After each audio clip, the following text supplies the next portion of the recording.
So this morning in A1 for practice, the quickest was number 32, Michael Thompson, the Honda S2000 driver, a high revving little Honda sports car. Dave West, the somewhat evergreen Dave West, was second fastest. In fact, Dave has been competing since 1967. He competed in the last ever meeting at Chateau Impney when it was a sprint. And third fastest was number 24, Dean Cubitt. Now they're going to fight it out for actual class honours with trophies to be awarded.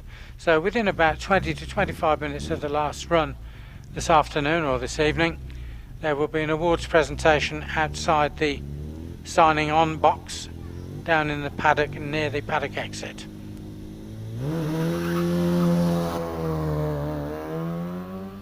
Well, just to fool us, it's Simon Cox, not Dave West. He's lost in Mini Ritz, going to be rolling into view right now. Dropping down a gear into a Taurus.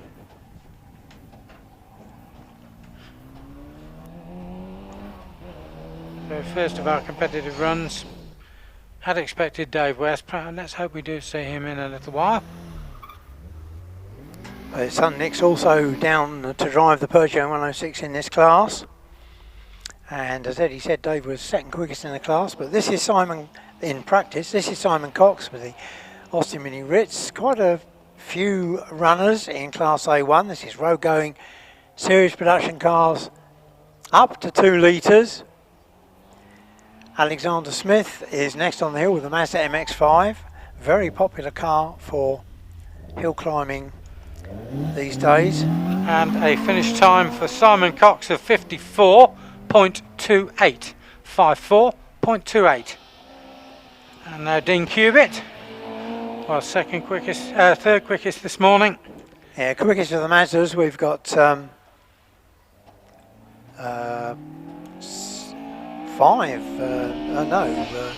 Mazdas running in this class. But Dean Cubitt is certainly the quickest, modified version, just about as far as you can go within the road going regulations. Alexander Smith, meanwhile, 60.82. Next along, coming around Orchard and into Torres, is Ken Morris. So no sign of Andy Bell either with his Mazda, but we're looking for the time for Dean Cubitt. Should take the class lead, and 51.86, he does indeed. Yeah, straight in. So first of the 3 that have posted a time so far. Ken Morris continues on his way. Next along, number 26, Andrew Till, running a little bit wide in the MGZR out of Orchard. Tight line around the Taurus. Climbs up into Pardon Hairpin. Heavy on the brakes. Close to the inside line, the steepest part of the bend, and disappears behind the trees. Meanwhile, time for Ken Morris, 54.84. So that's third quickest. So it's Dean Cubitt's time, still the one to beat, 51.86. Now number 27, Andrew Webber, the Lotus Elan Plus 2, the should we call it the cigarette edition, JPS livery. He's been campaigning Lotus Elan Plus 2s for many, many seasons, but he also has a JPS liveried Lotus 47, the Europa-based car with the Rover V8 in the back. He campaigns that at other meetings within the Hill Climb and Sprint Association Championship. Meanwhile, he's second equal in that series. And Andrew Till has posted a finish time of 56.29. Andrew Webber next. Very quickly posts another time, 52.26. Andrew Webber. That puts him second in class at the moment, but it's still Dean Cubitt that leads on 51.86. But look out for Michael Thompson a little bit later on with his Honda S2000. He set the pace in practice.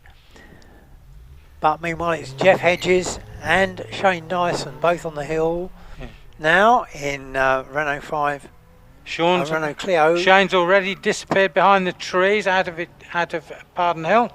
Jeff Hedges is over the line, 53.49 in the Clio. Richard Jenkinson now fairly steadily around Ettores Bend.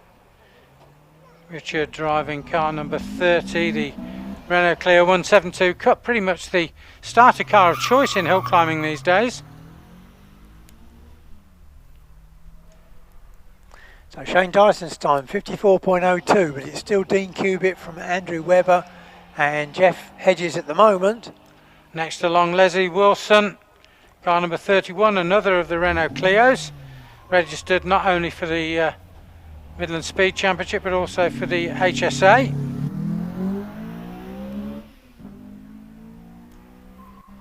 Coming at us very, very rapidly now, going to be difficult to keep pace with the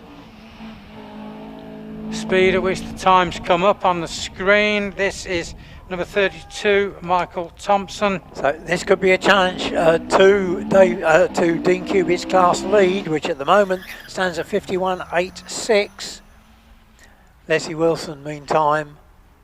Michael Thompson's Honda S2000 has disappeared out of sight, out of Ettores. Next along, the VW Sirocco of Nigel Trundle, car number 33, making the rapid exit from Ettores Bend.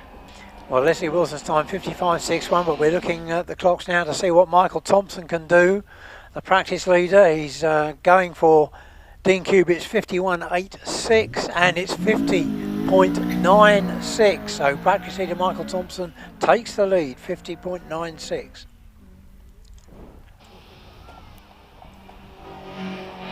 Next runner will be Ray Warrell, number 34.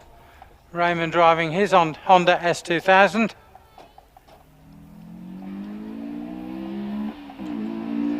Meanwhile, 52.53 for Nigel Trundle in the Scirocco.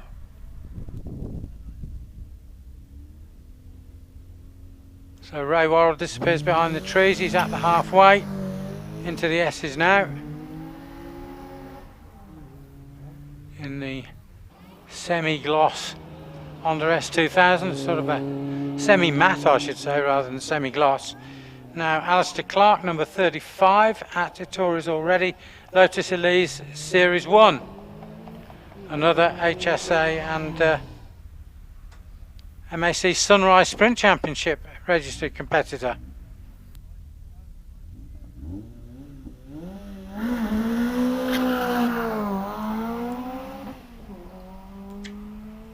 So Ray Warrell 53.68, Alistair Clark's time with the Elise. And Dean Cubitt, by the way, also leads the Sunrise Sprint Championship too, with a 36.8 points total heading into this meeting. So time for the Elise 53.57. Simon Curtin, car number 36, leaves Pardon. Goes past halfway and into the S's. Next along, that's Martin Rutter, number 37. This is a Fiat Punto, quite an unusual car to see in British hill climbing. Maybe the Italian equivalent of a Renault Clio in terms of size and place in the market, but certainly not as populous in hill climbing or on the roads as those all-conquering Renault Clios. Simon Curtin posted a finish time of 52.38. 52.38, Simon Curtin. Martin Rutter already approaching the finish. Martin Rutter's finish time is coming up now, it's in the 60s. It's 61.87. Peter Taylor next, cart number 60, already disappears from sight. Now here's Charlotte Phelps, change of class and car, running 773, a number from a later class, but now running this Mazda MX-5. So no sign of Nick West either, so it looks as though David and son Nick are not certainly taking their first runs. Usually expected to be fairly near the top of the charts, so bit of a loss to us there. Now number 39 is the next car up. This is Tim Richardson. Number 39 is in class A2.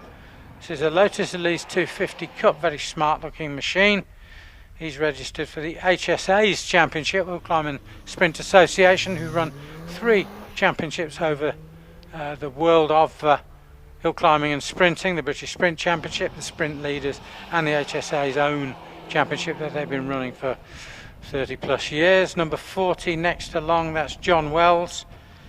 This is an MX-5 Turbo, so I'm assuming that that is the factory aftermarket kit, so you can buy a kit from Mazda to either fit yourself or have fitted in their dealership. And look at him spinning the left hand rear wheel, so lots of tyre smoke as he got away from Pardon, where you do tend to transfer a lot of weight. Well, we're into Class A2 then, over 2 litres 2 litre capacity for road going season production car. So leading after the first runs in Class A1, the up to 2 litres, it's Michael Thompson with the Honda on the 50.96 from Dean Cubitt's Mazda 51.86, and in third place 52.26 it's Andrew Webber. And on the hill, Tom Twemlow, familiar name because you see his father in the Saker a little bit later on. Tom lives just across the hill on the way down into Cheltenham. There's a local GP. He was one of the first people ever to sit in Graham White Jr.'s Predator when he displayed the mock-up at Doon back in 2004.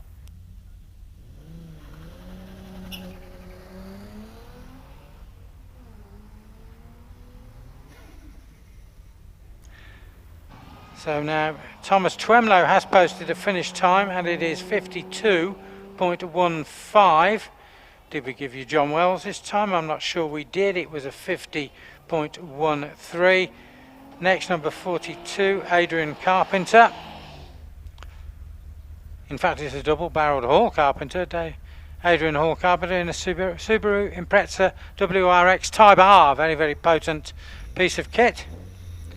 And he posted a finish time, this is Adrian Hall Carpenter, of some 61.01. John Williams next, number 43, already approaching the finish. John Williams in the Nissan 350Z. And here's a chap who's always quick, but he ran wide into the kitty litter out of Victoria's, and that's Paul Harris. Well, he led John Wells in practice. Wells currently is quickest on 50.13. So could this be a challenge from Paul Harris after that mistake? Lots of tyre smoke from him, Jerry, as he left Barden Hill hairpin. So time to beat them, 50.13 for Paul Harris, a former class winner here at Prescott with his potent Evo 6 Mitsubishi. Yes, 48.79 for Paul Harris. So that's the class lead from John Wells at the moment. A few more drivers yet to come in that Class A2.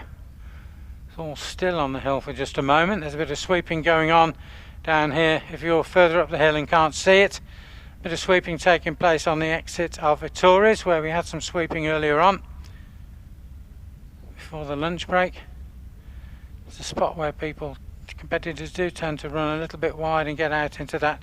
It's a lightweight aggregate called Light Ag that we use here at Prescott. It does blow around quite easily because it is fairly light. It's the waste from power station waste turned into a fine pea shingle gravel. And it's supposed to pull you up very, very quickly indeed once you dip a pair of wheels into it.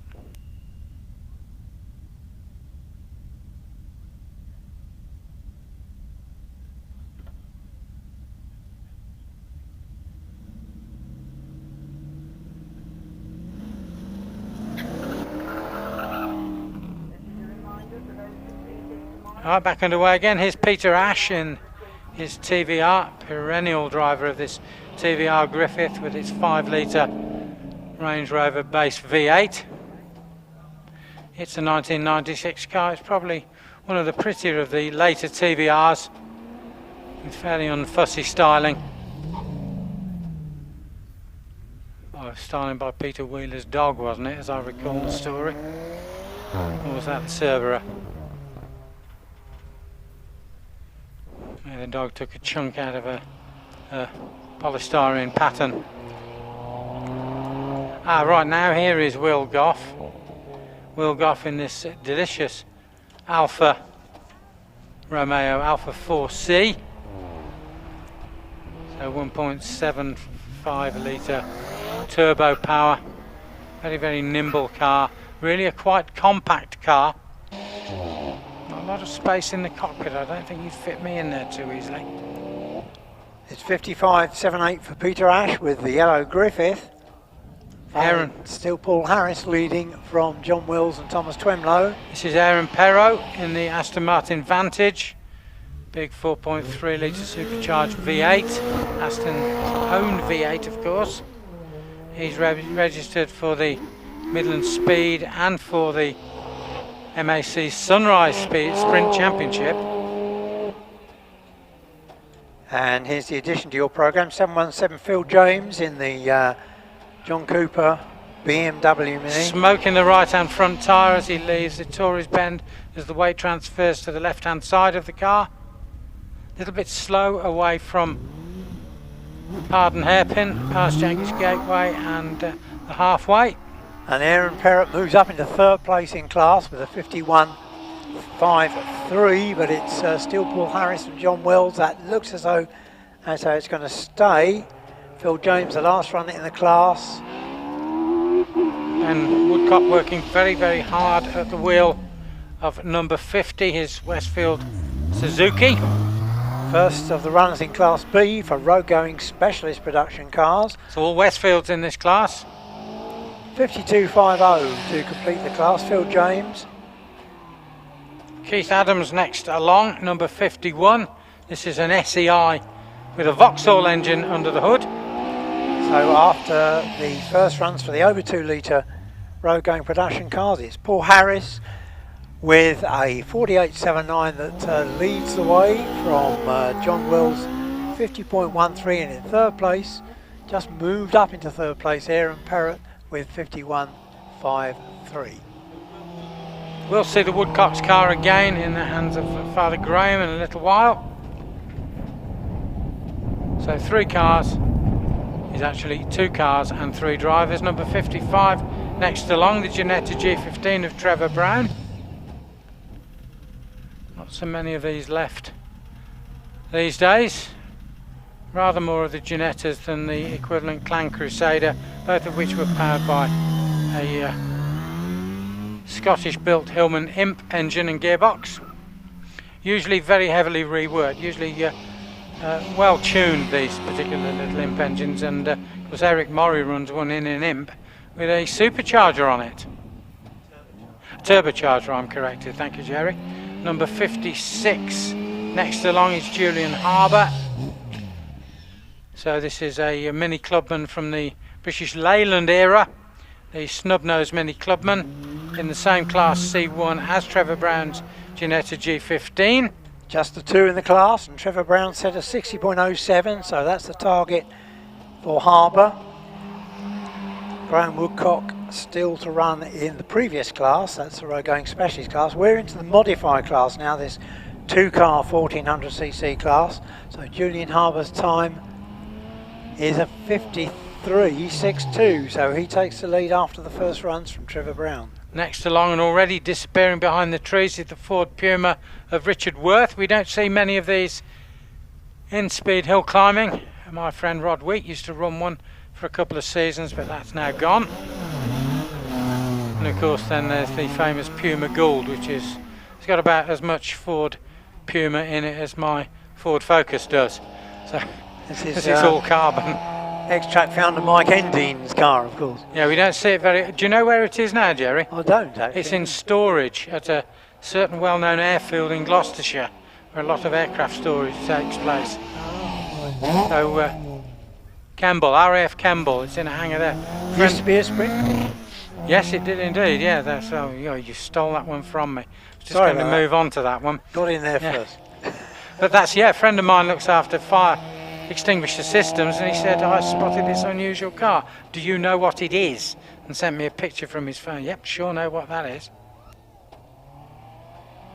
Number 63 now, coming out of the Pretorius and up towards Pardon. That's Paul Meadows. So we're well into the 2 litre modified production class. Dave Purdy's time 52.86. Take the class lead. Yeah, not many of those Mantas left these days.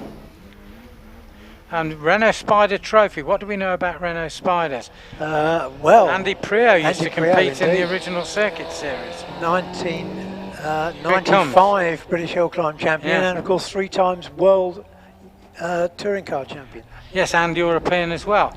So 4. He's got 4 FIAs. So Yeah. unusual little Renault. I'm not sure. I don't think they built that themselves. Was it built by Mazda? Matra, it possibly was. Using production car componentry. No windscreen, of course, and built solely as a racing project. But a few did get onto the road. Now here comes the always quick Paul Jones in his 1.9 litre Lotus Exige. It's a little bit older than it first appears, this car. It's down as 2006. I didn't realise they built them with that body style that far back. Paul gets around a bit. You see him around various hill climb courses around not just the Midlands but the rest of the country.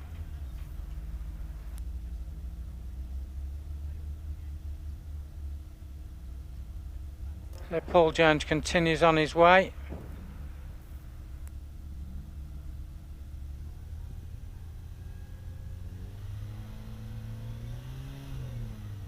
So Alan Mansfield's time 58.79, and for Paul Jones it's a 47.54, which is a clear class lead in Class C2.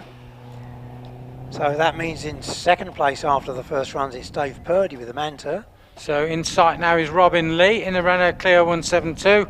Easy to spot with that Dayglow rear spoiler, wheels and mirror caps. So we're still looking for Graham Woodcock to complete Class B, just 3 cars in that class, with Ben Woodcock leading at the moment. Now we're into the over 2 litre modified production class. Pete Fletcher coming along now in the Triumph TR7 V8.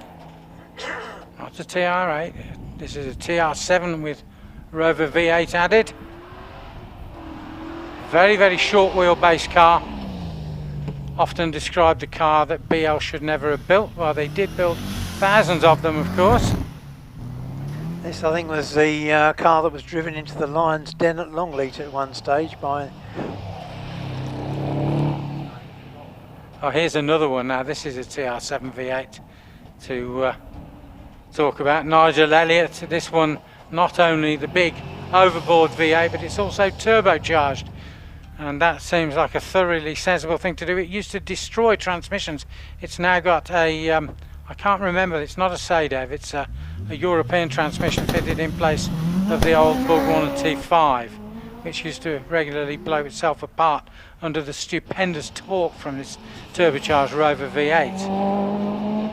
Yes, it was Tony Pond who drove that TR7 V8 into the Lion's Den at He's Longleat. the one. Now, look at this, it's the Jan Speed car of Stephen Moore, number 70. He will, you know, he's going to be quick in this Evo 6. He's quick everywhere he goes. Occasionally it pops a piece of turbo trunking off and goes on off song. Now here comes Graham Woodcock, Jerry, to complete that earlier class. Fairly quick driver changeover down in the paddock. Prescott being one of the few British hill climbs with a true return road, so it's a proper loop, not a circuit, but it is a loop back to the paddock at the bottom of the hill. So Stephen Moore over the line, very successful Evo driver. He's got a couple of these cars, but he took a class win at Gerson Down a couple of weeks ago with one of them, and it's 46.29 for Stephen Moore. Next to Long Martin Harvey in his Westfield SEIW with the Duratec engine under the bonnet. So Moore currently leads the over 2 litre class. We've still got to see Max Barney, Jones and Jeff Lancaster. So we've got a time now for Graham Woodcock, who slipped past us unannounced, 49.96. Now here Puts comes him third in class, so the class led at the break by Ben Woodcock from Keith Adams, and then third is Graham Woodcock. between the bends in front of us is John Goodridge, number 75. So a Duratec Ford engine in the Caterham Super 7. Another one is registered for the Sunrise Sprint. It says in here it's Sunrise Speed, but I believe it's Sunrise Sprint Championship. It certainly was when it was created about 3 years ago by Robin Webb. So now we're into the modified specialist production class. Martin Harvey's 47.99, quickest so far, and John Goodred's 50.88. John Bradshaw also approaching the finish any moment now, and this number 77, the yellow car, is Craig Spooner, Westford SCIW, with a 1.8 Rover engine under the bonnet. John Bradshaw, one of our HSA Speed Championship contenders, the man who won the title a few years back in a Silver Striker. And it's a 44.30 for Bradshaw to lead the class at this stage. That Rover engine did go back into production in China, but I don't think any of them ever get to the UK. And it may now be out of production and replaced by a modern, cleaner engine in the Chinese-built Roays, or however it's pronounced. So Craig Spooner 49.21, a class for modified specialist production cars, still led by John Bradshaw's 44.30. And it looked a bit like a Westfield, but it wasn't. It was an MNR Vortex with a Honda Fireblade engine, and that's number 78 car of Martin Turner. And it's a 47.07 for him. Well-known car driven by Jerry Neary. Goes past us the Caterham Blackbird, in which Robert Kenrick, who will be here tomorrow, won the first of his 3 Midland titles a few years ago. And Simon Jenks, who's been going very well for the last 3 or 4 years with his Caterham Suzuki, has a stretched Hayabusa, 1558cc. In fact, Robert won 2 Midland Championships in 2003 and 2005 in that Caterham Honda, back in the days when the Midland was sponsored by Clark's Performance Centre and Clark's BMW Motorcycle. And of course Robert Kenrick, who we'll see here tomorrow, as Eddie said, is currently leading the Midland Hill Climb Championship. And if everything goes his way tomorrow, he will also be leading the top 10 challenge. David West got a late start. Must have been doing something to the car, but he's now been pulled up. The Tories and the marshals are going to go and have a little chat with how he should return to the paddock. So things may change in that opening class.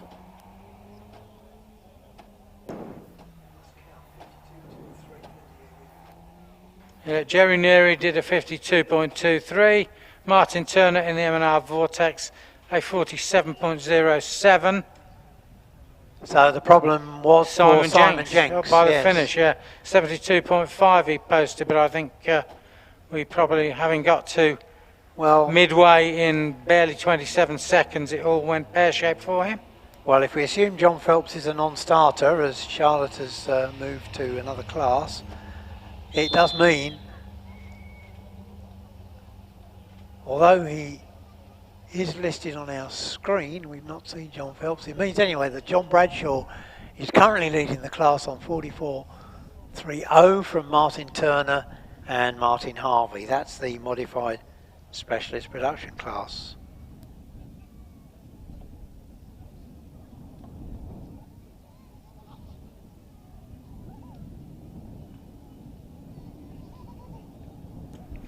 So short hiatus as we reset everything.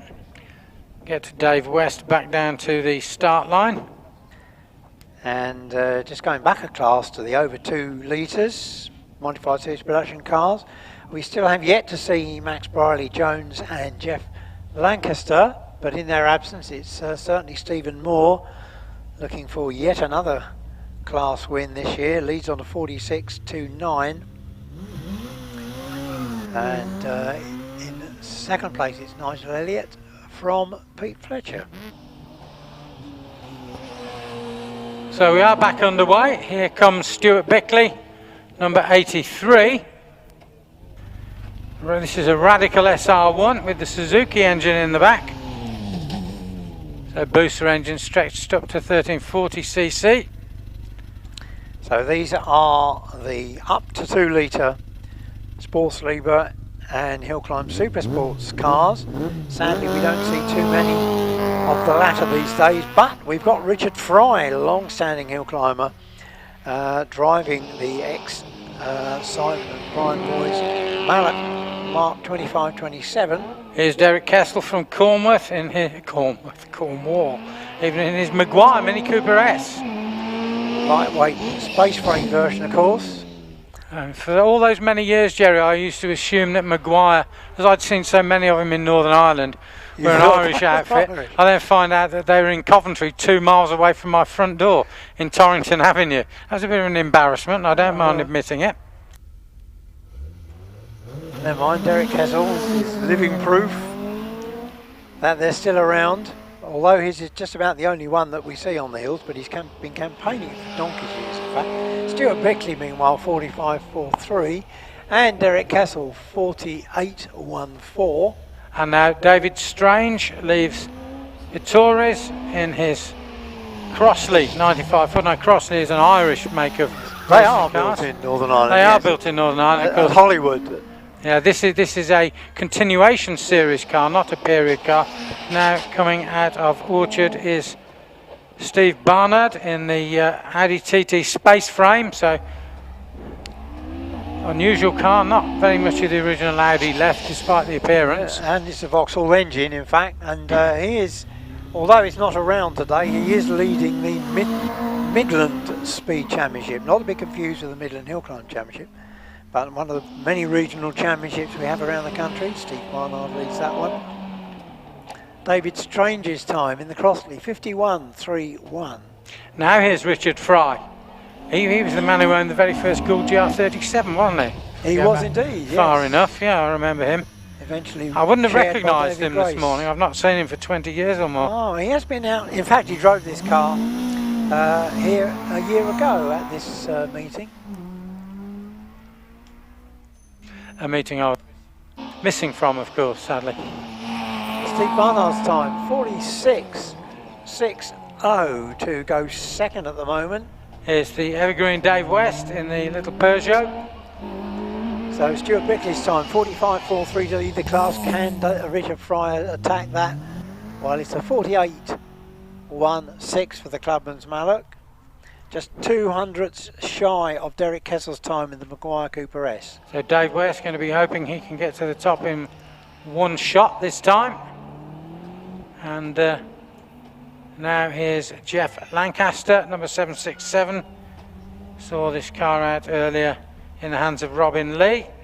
This is the Clio with the Dayglow mirror caps, wheels and rear tailgate spoiler. So we should be able to complete Class C3. Meanwhile, can David West get into the top 3? To do that, he's got to beat Dean Cubitt's, no, in fact, Andrew Webber's 52.26. So Jeff Lancaster going fairly steadily. And here's something unusual. This is the Seiko GT of Jeff Twemlow, all the way up from Cornwall. Regularly seen in a Subaru Impreza, in the same livery, the white with the red number disc, is Jeff, the retired Boots pharmacist, lives down there. But near Penzance. Hold the front page, Eddie, because David West, with that late run, has just slipped into the class lead by 1/100th of a second. How dare he? Michael Thompson. How dare he do that? We'll see what Nick can do in a minute. Yeah, this is now getting interesting, isn't it? Certainly is. 5 minutes ago we thought we weren't going to see him, now he's taken the lead. What are things coming to? I don't know. Mind you, we're still completing Class C3 over 2 litre modified series production cars, and Jeff Lancaster's time 69.73, which isn't going to affect the results. Still waiting for Max Briley Jones though, who is sharing the TR7 V8 with Pete Fletcher.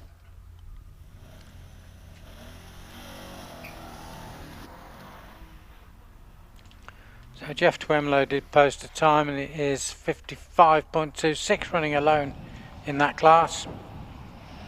And David, Class G. just looking for David Bickley's time. Did we have, no, has he taken his second run? I don't think he has. No, not yet, not yet.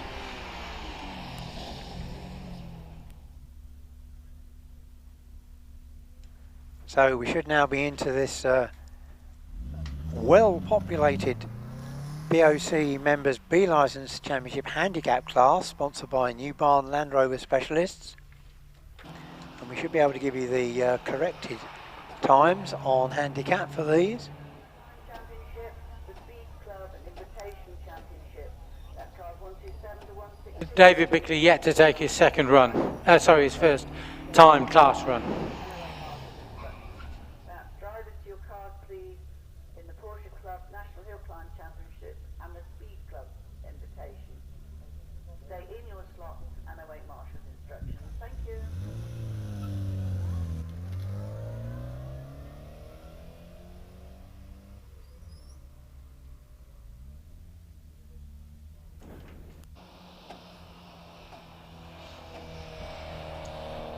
So next, Ellie Gale approaching the finish line. So we're into our BOC New Barn Land Rover Specialist B Licence Championship. It's a big, busy class here. So Ellie Gale, Mazda MX-5 approaching the finish. Oh, she has gone through the finish, and she posted a 58.68. Mike Dockery posted a 58.53 in the Westfield S8. Now here comes the Fiat Punto of number 98 in BT. Christopher Dorr is approaching the finish in the John Cooper. It's called Le Petrol, so I presume that's the model of car. And Christopher Dew, I beg his pardon, not Dorr, Dew, finishes in a 65.24. And That must be the French version, I suppose. I didn't know. Yeah. Well, they market them all over Europe, don't they? But it's Colin Davis who leads the class on handicap, having set a 55.93. That's also the fastest on scratch as well at the moment. And slowly leaving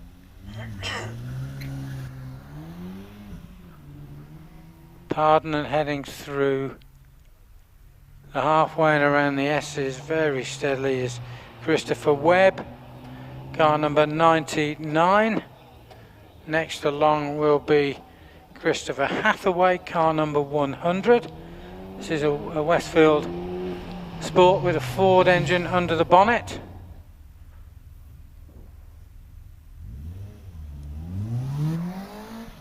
Then Dominic Morland, Caterham Super Sport comes into view.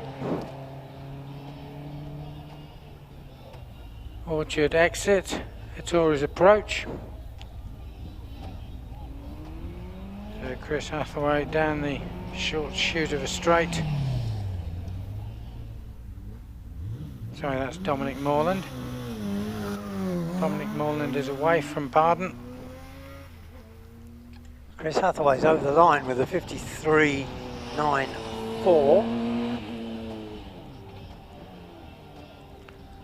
So positions currently in this BOC New Barn Land Rover Specialist. Wow, it's Chris Hathaway first. Yep, on an improvement of 1.06 over his target time, puts him in the lead.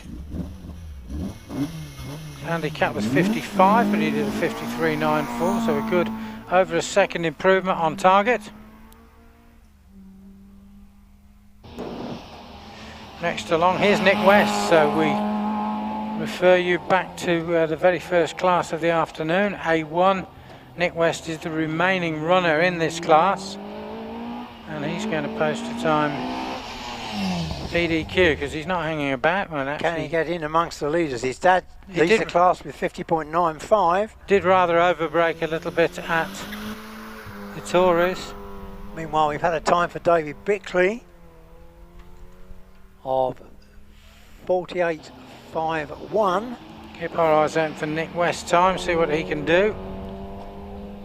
He's approaching the finish now, and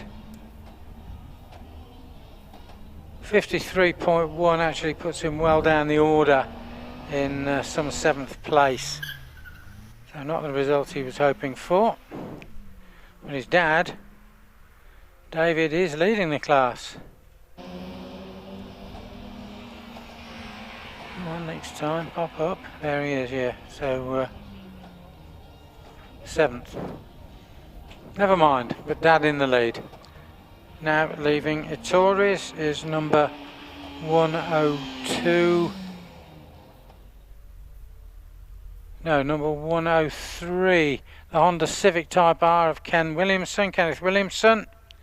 Ian Winnie approaching the finish in the Mazda MX-5. Ian posts a time of 59.92 in the New Barns.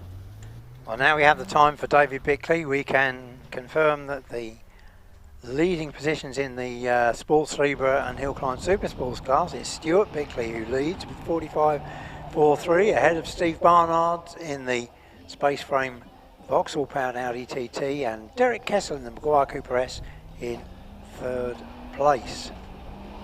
Just 200ths clear of Richard Fry, making a rare reappearance in hill climbing with the mallet. Lee Craddock in the all singing, all dancing Honda Civic Type R. You want all the bells and whistles on a quick hatch. This is the car to choose. I believe it's the car of choice by most of the motoring journalists these days in that category of hot hatch. It's quite a big car, quite a long, beefy piece of kit. Now we're into our Porsches, so this is the Porsche Club GB National Hill Climb Championship, and that is it who we got, number 1. In fact, I think we're still running in the new barn. We're Oh, we are, not even yeah. halfway through the class shed. It's just the, I'm getting a bit keen here, it's just the sight of a Porsche has thrown me. Well, there are a few Porsches other than those running in the Well, it is a Porsche day specialist after all. sports class. Yes, yes. Yeah, let's stick to the class in Well, we've hand, got about shall half we? a dozen in this class, in fact. So that was Lee Craddock, and he posted a 54.64. Was followed up by number 105, Nigel Ryan. 924S. Nigel Ryan did a 56.56. Then it'll be number 106, Stephen Cooper in the 924 Cooper. Should be a Porsche next along as well. Should be. We haven't yet to see it. Should be James Allen McFarlane, and indeed it is. And he's left the start line, so he's in the Cayman S. That's a 917, isn't it?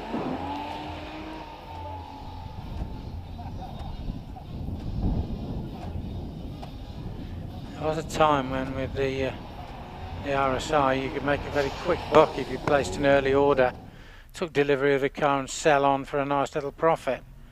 But those days are long past us now. But a colleague of mine did that at the time. Said you've got to be a very brave person to do that, to drive away from a Porsche dealer and drive to a prestige dealer and hand a brand new car across within an hour of collecting it. Very strange feeling. Meanwhile, we've just seen Nigel Ryan set a 56.56, which moves into the class lead on handicap, ahead of Christopher Dew, 1.31 seconds inside handicap. So the top 4 all inside their target time, and 2 of those by over a second. Alfa Romeo GT Junior of Alex Risk has gone past us. Mark Puddle will be next along. The Renault Clio RS200, there it goes. The bright orange car going past us.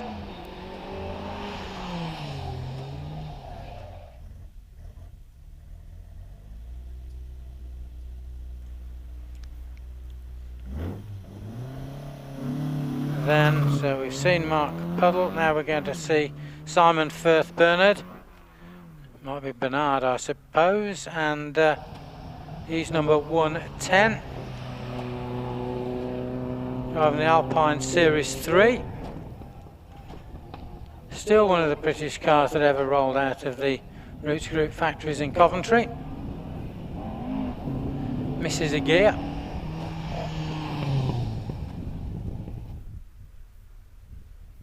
Takes the Alpine.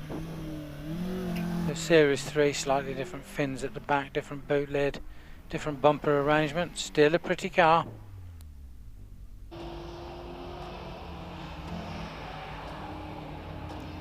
To be followed by Paul Farrow, 111. So back to the Mazda MX-5s. We've got several more in this class. This is a very, very big class of cars. 63.64 meanwhile for Simon Firth Bernard. So that's outside his target time. As we said, the top four are all running inside their target, so you've got to find an improvement of well over a second and a quarter, in fact, to get past Nigel Ryan at this stage with the 924S. Paul Farrow's time, 57.81.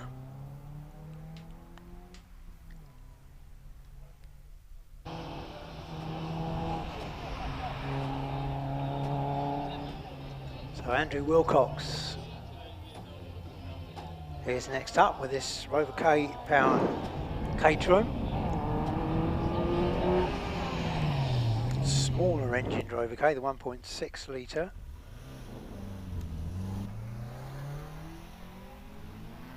And here's Findlay Buick Copley with yet another Mazda MX-5.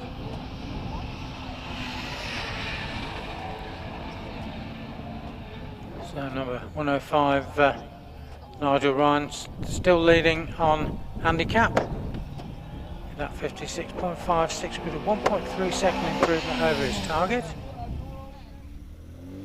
I'm pretty sure the handicappers will make sure that doesn't happen again. 53.29 for Andrew Willcox. Next along, the Austin Healey Sprite, the Frog Eye Sprite of Peter James Neal.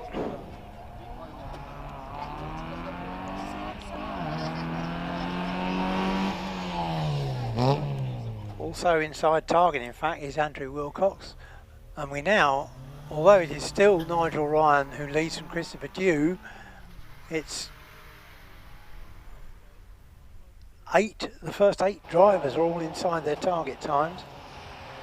So Findlay Buick Copley, 52.66.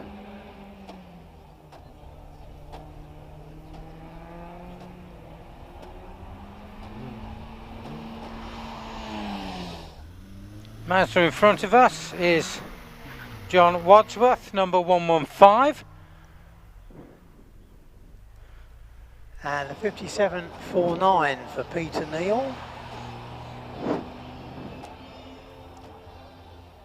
So John Wadsworth approaching the finish line now. Here's the Porsche 944 Series 2 of Paul Renison. There's still over 10 cars to run in this class. So John Wadsworth, 58.67. Renison must be nearly at the finish. Yes, he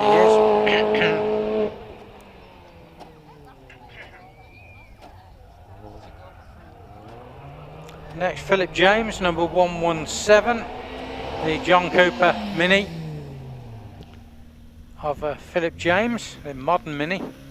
These cars built down at Cowley, Oxford, on the side of the old Morris factory, in a very modern works. Paul Renison, 58.41. That goes inside his target time, but still some way to go before we get to Nigel Ryan's 1.3 second improvement. And another Porsche. This is the 924 of Andrew Meredith.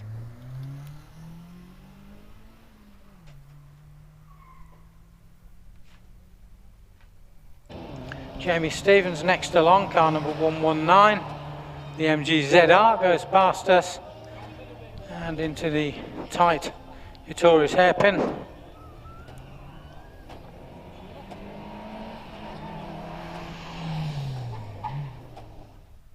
To be followed by Jamie Stevens, who has left the line. Jamie and his MG ZR. Next along, number 120. Number 120, Robin Harold Gutteridge, Mazda MX-5. That's the car just going into Ettores. Red car with red hardtop. Andrew Meredith, 57.61. Andrew Meredith. Jamie Stevens, 56.4 for the MG ZR, and this is an bit of a mouthful, these cars. This is the one of the Mac low-cost cars. So it's a Mac number 1 Works R. That's how you pronounce the way that's spelt in the program, and it's Kawasaki powered, as are most of the MAC or Mac Motorsports cars.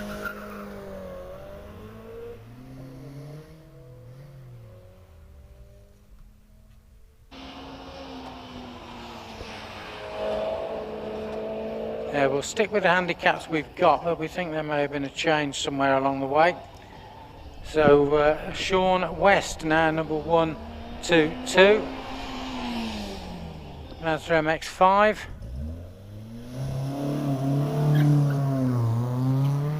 David Rose to follow up. We've yet to see him. He will come into sight out of Orchard any moment now. So David Rose driving his Lotus Elan, so a proper period Elan fixed head coupe, the more rigid of the bodies on these cars.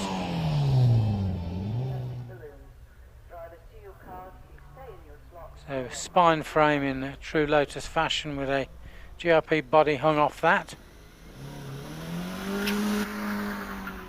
Sean West posted a time of 52.41.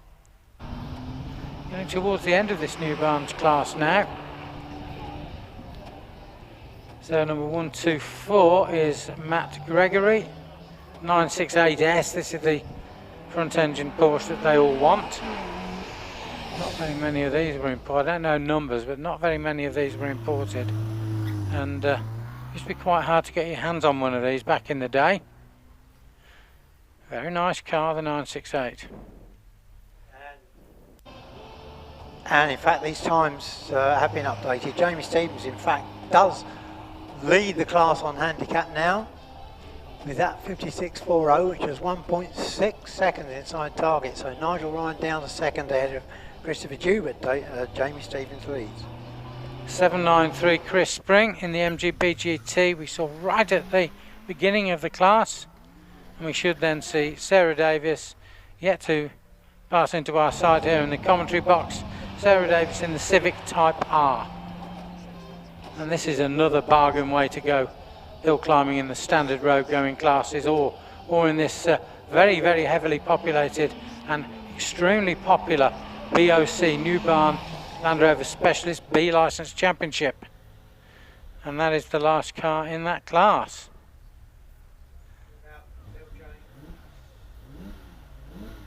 Are we short of anybody, Jerry? Did we got one missing? Not sure whether we've got James running in this class or not, or whether he's one of those who's running in 2 classes. But we haven't. Yeah, he's there. Look, Jerry. Well down the order.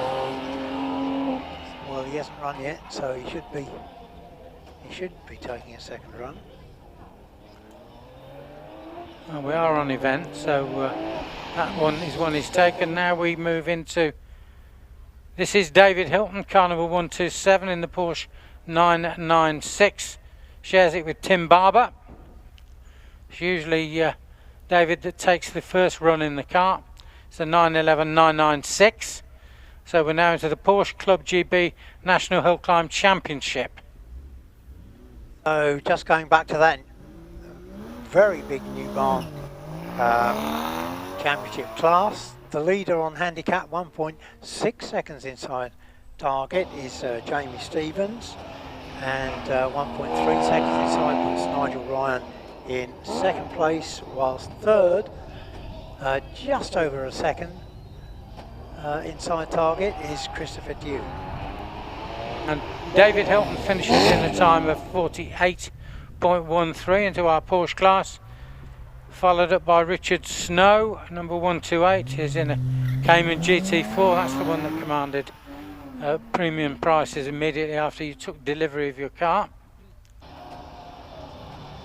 So this is the Petro Canada Lubricants Porsche Club GB National Hill Climb Championship, which is scored on two classes, Class 1 for modified cars and Class 2 for road-going classes. Well, David Hilton running in the modified class, he's 6th in that class at the moment with that 48.13, Richard Snow's time 54.05.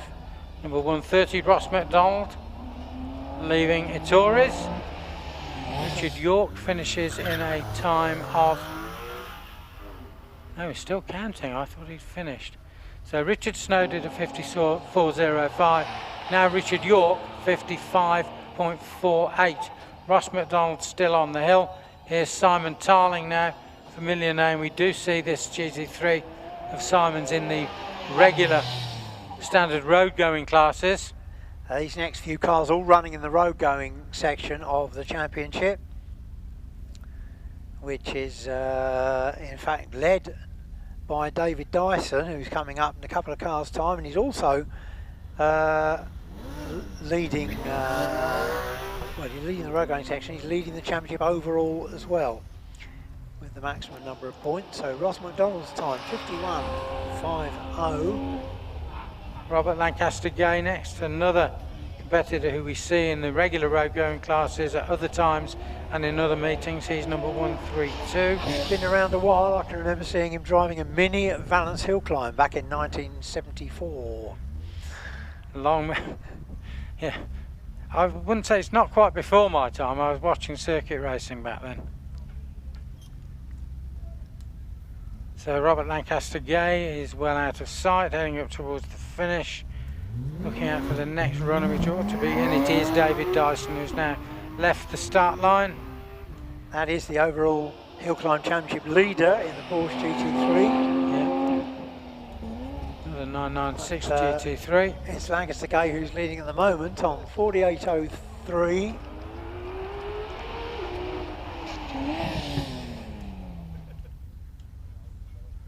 So just looking to see what David Dyson can do, the overall championship leader. Pumped the brakes a little bit going into Ettores, I noticed. Time to beat is Lancaster Gay's 48.03, but we've got some very potent modified cars still to come in this class. 134. Christian Ayres, that is the last one of the road going cars in this division. All the rest are modified, but David Dyson's time 48.46. He doesn't match Lancaster Gay, so that's second place at the moment in the class. Dyson. Here's Duncan Andrews coming up towards us. Apologies, in fact that's third place in the class, because David Hilton, of course, the first car to run, which is a modified car, of course, but set at 48.13, so overall on scratch, he's second in the class, led by Lancaster Gay's 48.03, but we suspect with the quick modified cars coming onto the hill, that may not last. Christian Ayres, meanwhile, 47.65, that is now the new, certainly interim leader, but now we're onto the modified cars, and it's 135 Duncan Andrews with the Cayman.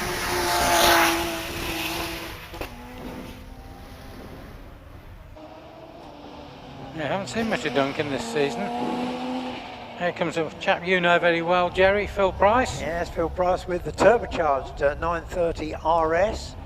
Currently third in the modified section of the championship. Duncan Andrews, meanwhile, 47.12, so new leader. So I think the times are going to start coming down from now on. 47.12 leads at the moment, but what can Phil Price do? It's ticking on for Price as he rounds the final bend. And he's over the line in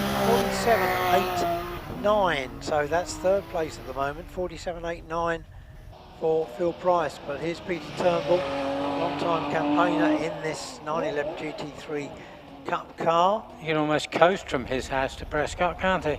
Yes. Much campaigned. Paul Howells will be GT3 next. Cup. Paul Howells in possibly the most potent car in the class, sequential gearbox RS-R2. He's got a couple of lovely cars in the small marquee down in the paddock, behind the club office. So just waiting for Peter Turnbull to set his time as Howells exits Ettores. Last up into pardon the hairpin. Peter Turnbull, 47.57, goes second. Just the one to run, and it is Tim Barber, so a quick changeover with David Hilton, who ran first in class. Tim Barber will be up with us right now, here he is. So Duncan Andrews, 47.12 is the target for Paul Howells. And it's a 45.64 for Howells. That's within a second of his class record, just. But it takes the lead. So Tim Barber, final runner in this Hillclimb Championship Porsche class.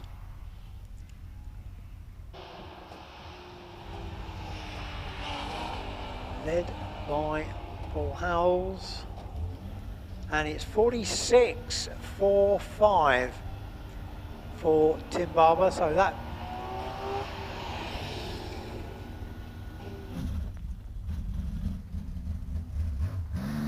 puts him into second place, yes, behind Howells, with Duncan Andrews in third place after the first runs. Next along, number 142, Ian Wadsworth. We've seen Christopher Wigmore go past, so we've now moved on to the Porsche Club at GB Speed Championship. So we're now into the speed section. This is a bit more complicated. It's divided into 4 separate classes based on horsepower, brake horsepower output. Leading the class, leading the championship overall, the speed championship overall, is Andy Fagan with the Boxster S.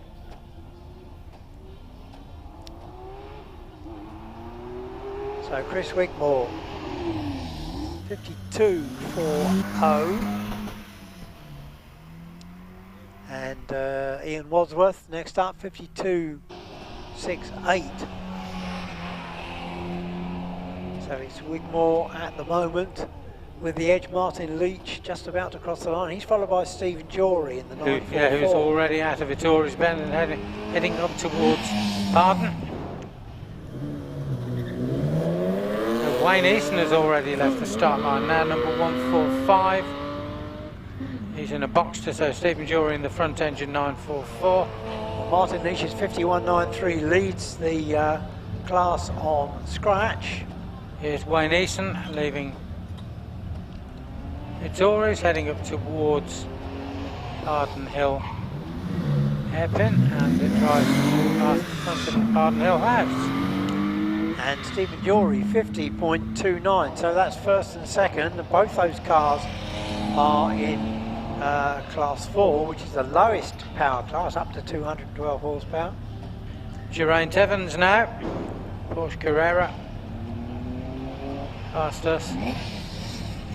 Wayne Easton, in fact, second overall in the Speed Championship, and just about to stop the clock, 51.34. That goes into second place overall in the class.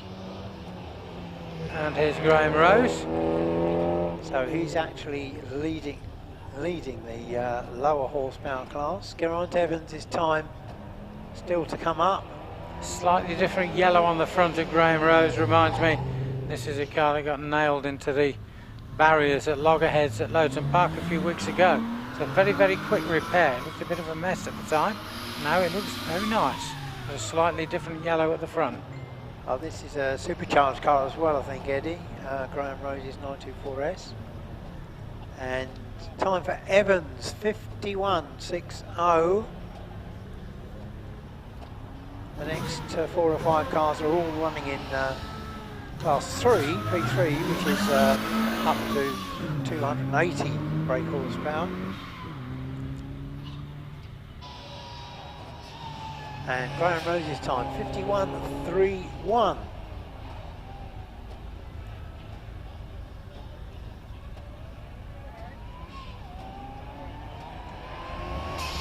But it's still Stephen Jory that leads on scratch with that 50.29, ahead of Graham Rose and Wayne Easton. Justin Mather now, number 149.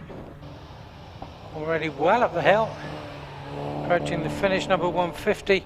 Michael Brown in front of us in his 944. Then we should see Andy Fagan. No, not quite yet. Andy Fagan, a serial class winner in the Porsche Club GB Speed Championship. And current overall leader in the series. Yeah, took the class at Lowton Park 2 weeks ago. But we've got the first sub 50 second run. That's Justin Mather, 49.56.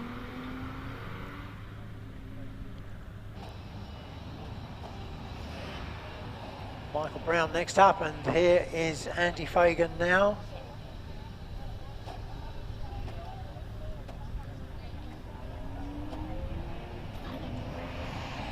Car number 151. Michael Brown's time 53.49.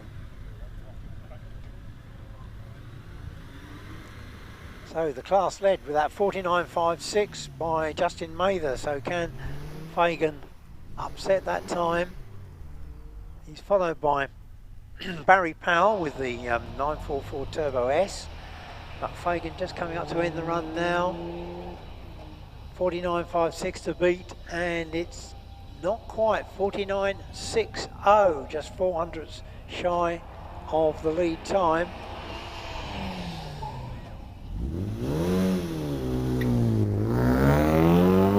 Carl Lupton next, number 153 in his 944.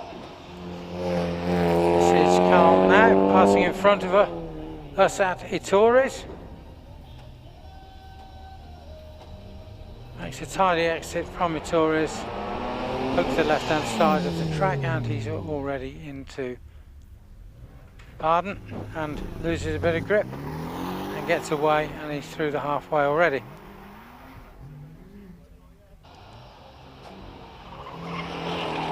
Barrie Powell, meanwhile, 57.49.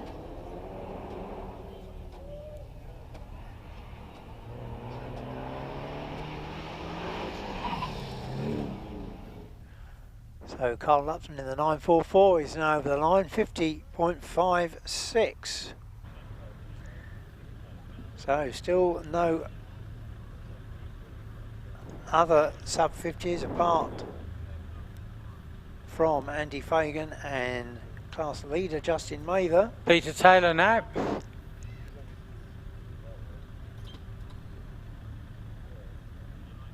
He's already well out of sight. Heading up towards the finish, Peter Taylor posts a 49.64. I had to get him very close to the screen there to be able to read it. So that's third in class at the moment, Peter Taylor, 3 to run. David Dyson, the man who's running in both championships, both the hill climb and this speed championship, is next on the hill. He's currently third overall in the speed championship. And as he mentioned, he's actually leading the Hill Climb Championship, so he's running the same car in 2 different classes here at Prescott. So can he beat that lead time of Justin Mather's 49.56 is the target.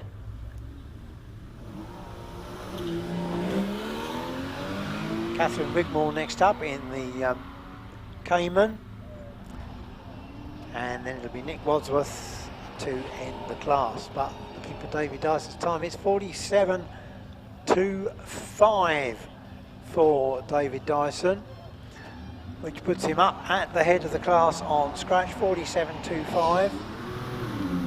Dual-driven car, Catherine Wigmore now on the hill in the Cayman.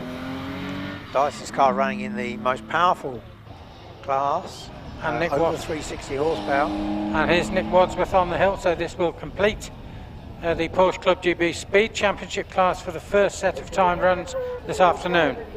We will move on to the invitation class.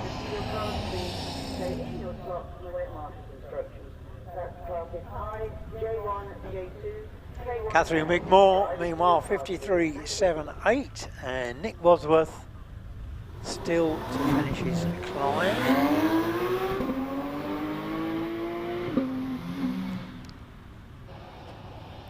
So now we've got Peter Fairbairn on the hill in the change of car, number 158. It's now a 991 GT3 RS. And Nick Wadsworth's time, 54.51. Will be followed by Nick Wadsworth, already well up the hill. Here's Peter Fairbairn. It's 54.51 for Nick Wadsworth, which means that after the first runs, it's David Dyson who leads the class from Justin Mather and Andy Fagan. Former Hill Climb champion David Franklin in number 159. See that car in the hands of Ross Stone a little bit later on when it's returned to the paddock down the return road. David Franklin, of course, well respected historic racer as well, and as well as being Hill Climb champion, he was British Sprint champion in the same year, 1978. Yeah, the only driver to ever do that. They're very different disciplines these days. Peter Fairbairn, meanwhile, 52.35. Laura Wardle now, 911 Carrera. She shares with friend Jonathan Williamson, which they've been doing for 35 years. This year, that's 36th in the car. Now well underway. Laura, is married to her husband is Charles Wardle, the 1988 British Hill Climb champion. Just won the one. Just won that one title, Charles, back in the 80s.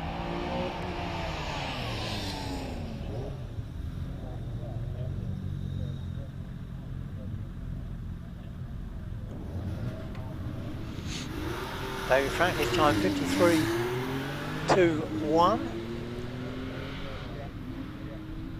So that goes third at the moment because Laura Wardle stopped the clocks on 51.67.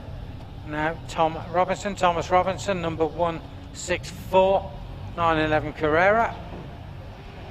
Now, some of these cars are a few years old. This is a 1975 car. The Wardle and Williamson car is a 72, would you believe? Matthew Pearce's time, 54.03.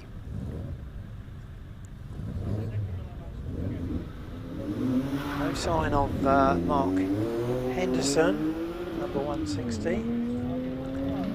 So next on the hill we've got Thomas Robinson, followed by Peter Chambers.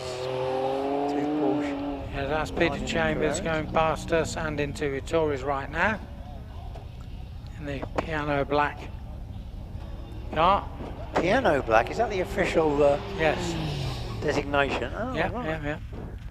It's a super deal when he almost came to a halt out of Arden Hill hairpin. Slithered around the back end, almost halted, back underway again. Yeah, very deep gloss, the piano black is.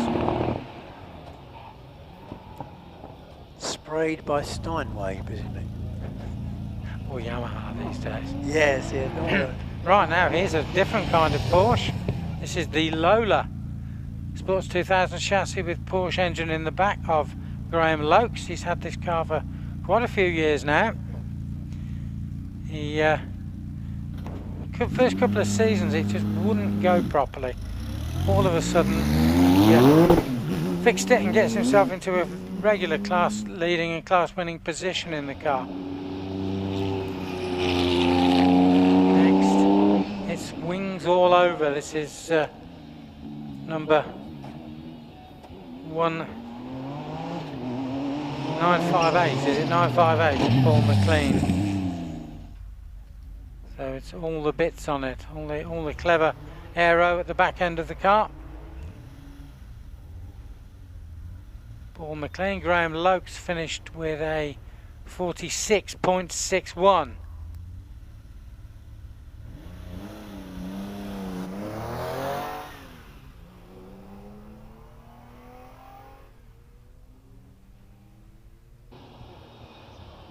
It is Graham Lokes on the top.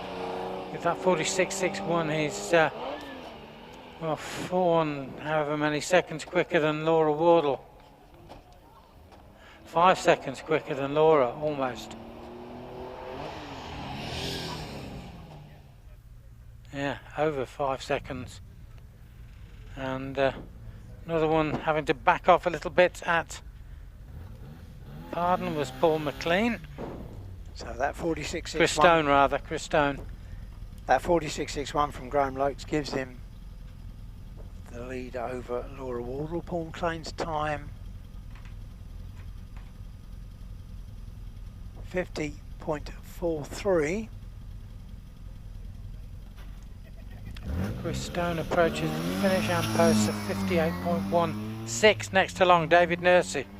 So we're now into this MAC Classic Saloons and Sports Cars. Suspect Josh Sadler is a non-starter because we didn't see him in practice. And we'll see Jonathan Williamson in a few moments when they've done the when they've done the driver's seat change. So at the moment then it's Graham Lokes with the class lead ahead of Laura Wardle. So Dave Nursey going a little better around Etoris than he did earlier. This is the MAC Midland Automobile Club Classic Saloon and Sports Car pre-1975 class, part of their Sunrise Speed Championship. And Dave Nursey and Phil Stader's Austin A35 stops the clocks, well, he's just about to do so, on 60.40. Bruce Atkinson in the Alfa Romeo GT Junior has passed us at Itoris and is now into Barden.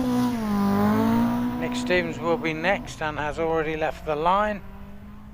Nick in his Ginetta G4, forward powered. So cross flow engine under the bonnet.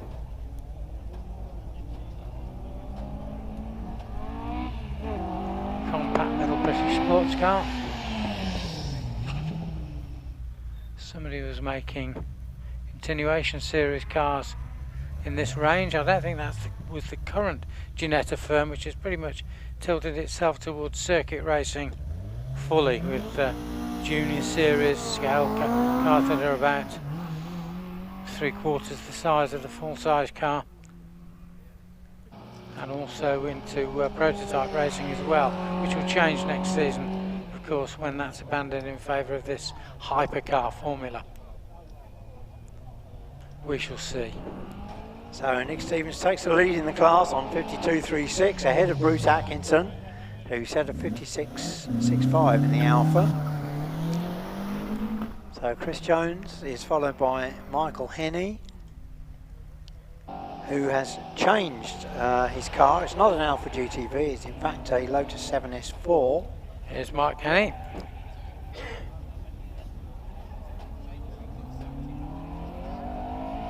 And that's a Lotus 7 Series 4. Jones 56.53.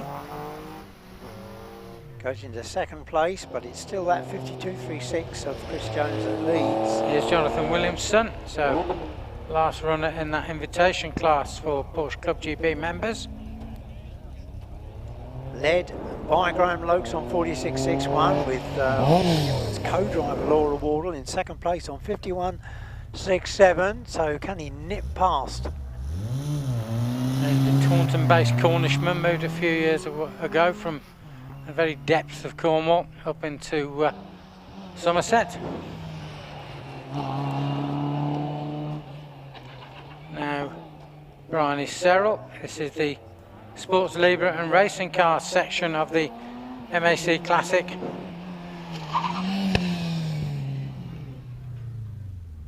Pop and bang on the overrun from Briony. And with a 49.55, Jonathan Williamson moves into second place, edging out co-driver Laura Wardle to third. Then we need to be looking out for Callum Barney. Callum Barney in his Marque 11B also has a 1966 Ford Cortina GT 1500, still with the pre-cross flow in it. This is another one of his stable of cars. This Marque 11B.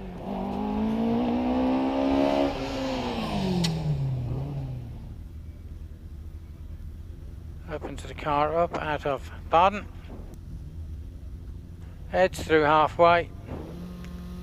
We'll be keeping our eyes open for the Jedi of Robin Marion. Used to work with Robin years ago at LTI in Coventry. Used to travel up from down in Gloucestershire every day, as I recall.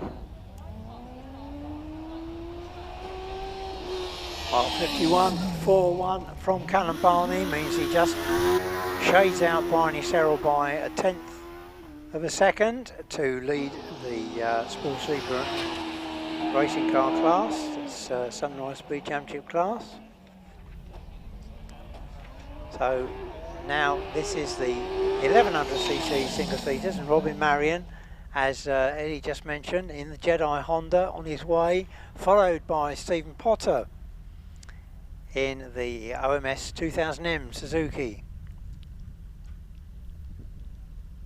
One other runner in this class, that's Clive Austin with his Empire Wraith Suzuki. Yes, his co-driver will be with the car tomorrow, Chris Aspinall. So they'll both be in the car.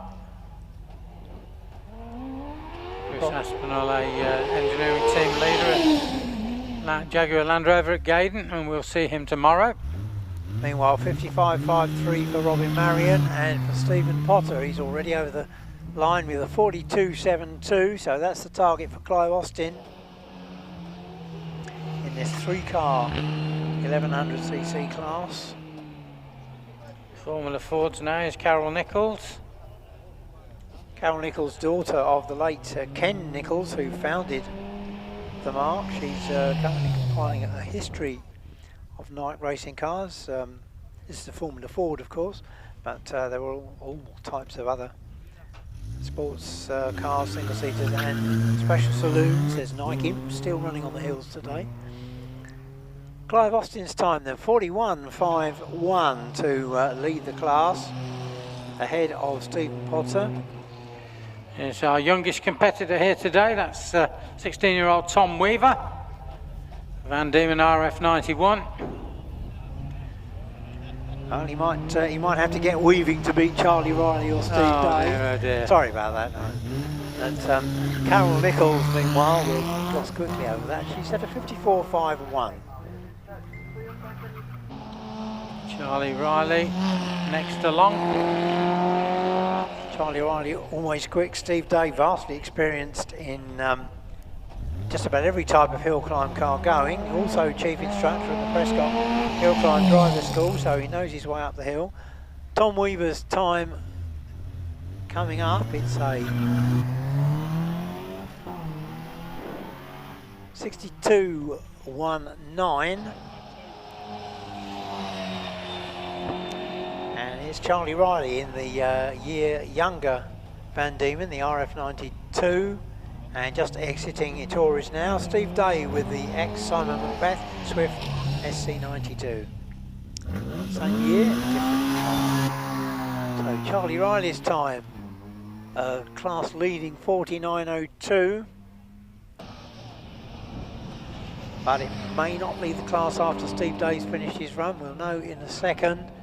But we're just going back now to the final runner in the first of the two MAC Classic classes for cylinder sports cars. This is Phil Stader in the A35 that we saw Dave Nursey driving a little earlier. Yeah, one of Philip's fleet. He's got an Alfa Romeo saloon as well. And a mallet.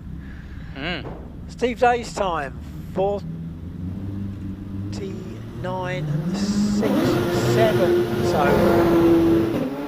and looks as though it's Charlie Riley has the edge after the first run. Steve Day with Carole Nicholls in third place. Caroline Ryder now in the Empire Evo, single-seater. Different car to the Empire Wraith. The Wraith has a more complex aerodynamic architecture designed by Formula One aerodynamics guru Willem Towett. This is the simpler Empire Evo, and in which Caroline's son Matt, you can see in a short while, goes very, very quickly. One of the leading under 25 drivers in single seaters in British hill climbing, and he's the fastest up the hill so far today. So that time for Phil Stader, 55.46, puts him third after the first run for that classic cylinder sports class. Just behind Michael Henney, but the class led by Nick Stevens. And that was birthday boy Keith Green going past us, his big 7-0 today. So we gave the congratulations of his paddock running mates and friends and family earlier, and he's still down there with the banner on the back of the trailer. Now here's Mark Schlanker, a certain Honda powered OMS 2000M, the M standing for motorcycle powered space frame chassis OMS from a few years ago. That's some 18 years old, this car.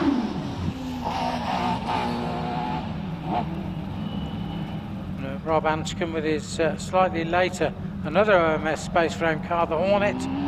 So time for birthday boy Keith Green, 45.22, but before that Caroline Ryder had already set a 42.32 to lead the way so far, as Mark Schlanker gets to the top in 43.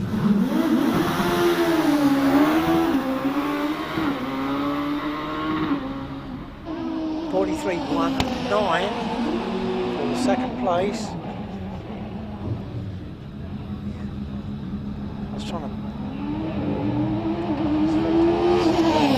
And next along it is Steve Morgan, 2016, so a 3-year-old Empire Evo, the slightly earlier Evo with the shallower nose. The later one has a sort of a peak over the nose that gives it away over the mono shock at the front end of the car. To take weight and bulk out of the car. Here's moving on to the single runner in class K1, that's Tim Elmer, TKD V8 powered Dallara 399, ex-Formula 3 car. Tim was sitting on this chassis without the engine for about 3 years before it finally came along. Just going back to that 1600cc class. We've still got to see Matthew Ryder and Chris Green. They're double driving, they'll be along later, but it's Steve Morgan who's into the lead with 41 seconds exactly to put him ahead of Caroline Ryder. And Pete Tatham now, OMS 25 booster, supercharged car. 42.4 for Tim Elmer. Picked the car up last year. Pete Tatham. In fact, Prescott, the Gold Cup Prescott, was his first event in the car, which he just bought from Andy Macbeth. Supercharged high booster, back of the OMS 25. Next along, Bernie Kevill, 202. This is the just about a year old OMS 28 with a Terry Davis Suzuki base V8 in the back. Terry runs his little engineering works just down the road from us, not very far away, down towards the Preserved Steam Railway at Toddington. Pete Tatham's time, 39.62, so that's the first sub 40 of the day. So we're getting down to the battle for FTD at the moment. 39.62 from Pete Tatham leads at the moment. Bernie Kevill's time is 41.02. We give Tim Elmer's time? I think we did. 42.48 for Tim Elmer. So a moment of quiet on the hill as we wait for Lindsay Summers. So Lindsay managed, the car's going again. She pulled up in this car in the second practice run, a few yards further on from where she is right now at the exit to Victoria's right now, outside the marshal's post. The car going cleanly now, this Cosworth KF 6-pad DJ Firestorm. This is the car with which her son Alex currently holds second place overall in the British Hillclimb Championship. So minimising the number of runs that the car makes to preserve the engine through till the end of the season, where it will be replaced by something only a little bigger but a lot more powerful, running on methanol. Just looking out for Matt Ryder, to be up any moment now, having changed over from his mother's drive. It's 44.92 for Lindsay Summers. So we've got Simon Andrews still to come in that bike-based Suzuki-powered OMS.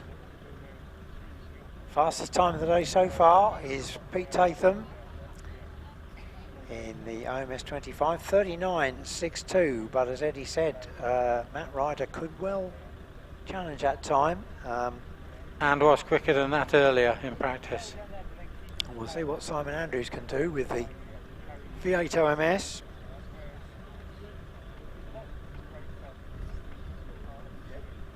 Simon Andrews, a classic car fettler from Pershaw. Him and Bernie Kevill ran an MGF on the hills for many years. Well, somebody had to, didn't they? I keep coming out with this lesser known fact about MGF. All the bodies were built at Mayflower Body Systems in Coventry, which was the original Jaguar car factory before Browns Lane. In fact, they only moved to Browns Lane in 1950, so all this talk of it being their ancestral home is some complete load of old tosh. Oh well, nothing like putting the record straight, is it? Well, I was born and brought up within a mile and a half of the place, so it's familiar to me. Speaking of also around there, Tony Walsh, a lovely Camden kid, whose uncle was one of the road testers, production road testers at Browns. Right, here's Matt Ryder. This will be quick, so don't blink. Car slithers around a little bit out of Victoria's. Our time to beat in the class is Steve Morgan's 41 seconds, but he'll be chasing that fastest time we've seen so far from Pete Tatham, which still stands at 39.62. Red flag going somewhere. Sweeping maybe. Probably. I think it seems to be following Matt up the hill. Well, he's not broken 40 seconds. It's 40.08 for Matt Ryder.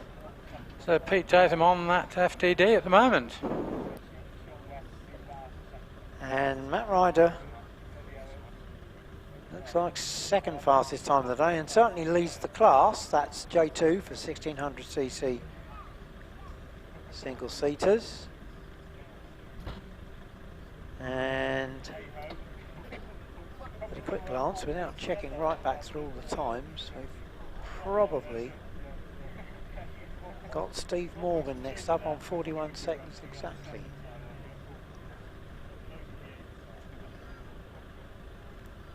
But certainly Pete Tatham holds fastest time of the day, 39.62, and the only drivers who can relieve him of that current FTD at half time are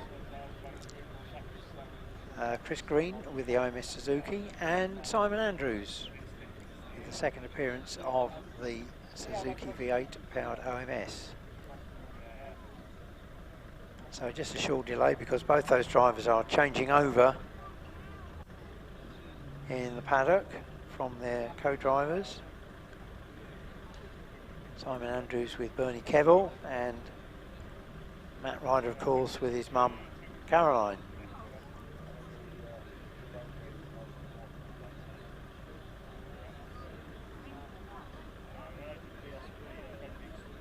I heard another whistle going, Jerry, so I think the chaps may have finished what they were doing.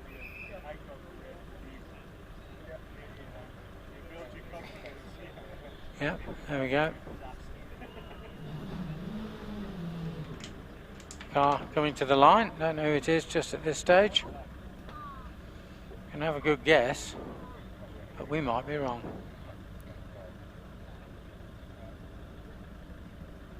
Because we're not infallible, fortunately.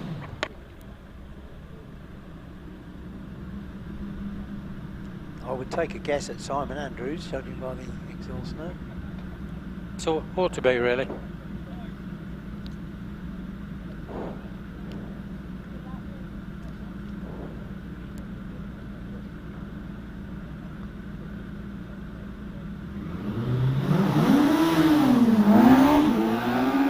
Chris Green. How wrong can you be? It's Chris Green.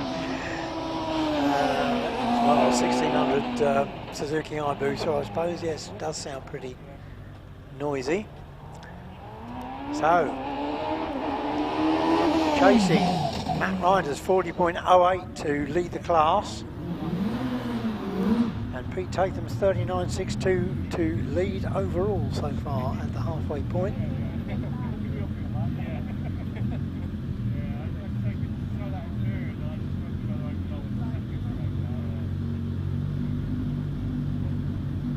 It's not a sub 40, but it's 41.90 for Chris Green. So that means he finishes after the first runs, best of two of course, third in the 1600cc class, just behind Steve Morgan, and it's Matt Ryder who leads the way on 40.08. So nothing on the hill just for the moment. The only car we're looking for now to complete this, the first half of the meeting, the first set of competition runs, is Simon Andrews with the Suzuki V8 powered OMS, the Terry Davis built engine. This is the first of these hybrid bike-based V8s that he built, and the only one which was actually a Suzuki. He ran it in his Reynard chassis, which is now resurfaced on the hills this year. But with one of his 2 litre V8s. With one of his 2 litre V8s, which are all Yamaha based. It is indeed Simon Andrews who's next along. It's a very, very tidy plain white OMS V8. Time to beat in the class is his co-driver Bernie Kevill's 41.02, but a little late getting on the power out of Vittori's means he may not be able to attack that time of Pete Tatham's fastest time of the day so far, 39.62. Yeah, Pete was much more quickly on the gas, wasn't he, out of all the bends? He was. I don't think he's quite going to do that, but so he needs to beat his co-driver Bernie Kevill, 41.02 the target for that. No, 42.09 for Simon Andrews. So that puts him second in class behind co-driver Bernie Kevill, just ahead of Lindsay Summers. And at the halfway point in the meeting, fastest time of the day so far, Pete Tatham, 39.62.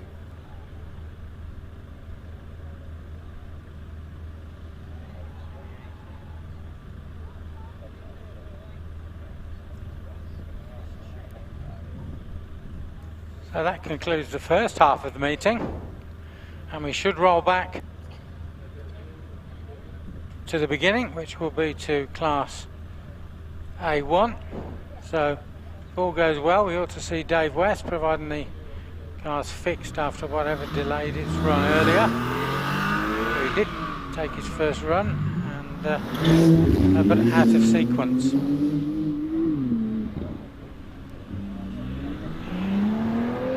Clark with the course on the hill. He's got something. I don't know what that is behind him, Jerry.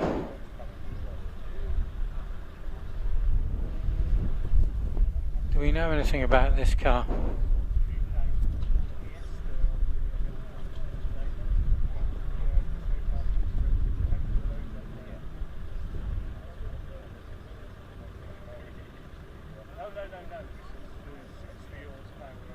Caught in on both sides by Clark of the course. Clark of the courses, as we have assistants here as well as the senior clerk of the course.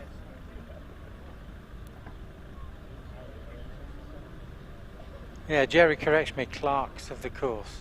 Not clerk of the courses, clerks of the course. Maybe a training boy. There is only one course.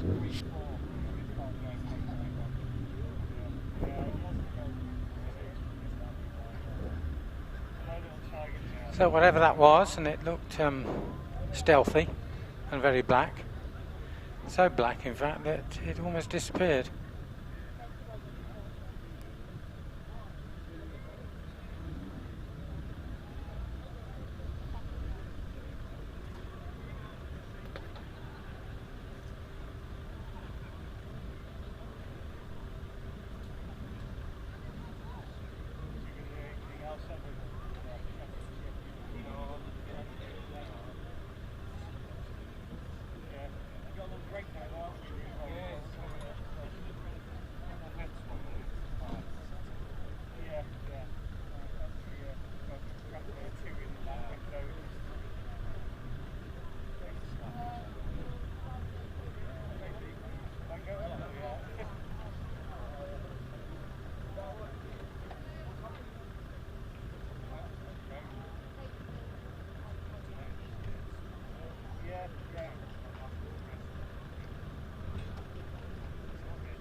So it's David West on the hill now, so we do go back to the beginning of our programme. So class leader of A1, up to 2 litre row going series production cars, took a late run and snuck into the lead ahead of Michael Thompson in his Honda S2000. David West's first opening time was 50.95. Followed by Simon Cox in the Austin Mini Ritz. Coming into Itoris now. So Dave West heading towards the top. He's around semicircle in a 50.64 for Dave West. So that consolidates his class lead, 50.64. 22 Alexander Smith on the hill. MX-5, of course, later series car from 2009, the shallow headlight car, but without the retractables.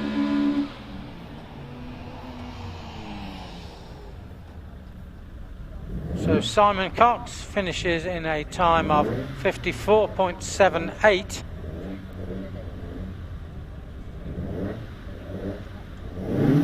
It's half a second outside his opening time, which is the one that'll stand, 54.28. Dean Cubitt now on the hill.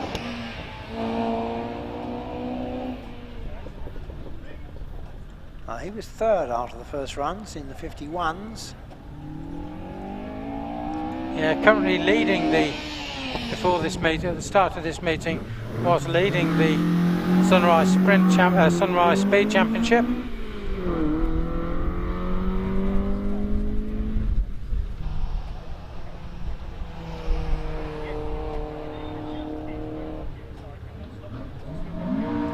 Alex Smith, 60.76. Dean Cubitt rolling up towards the finish. He's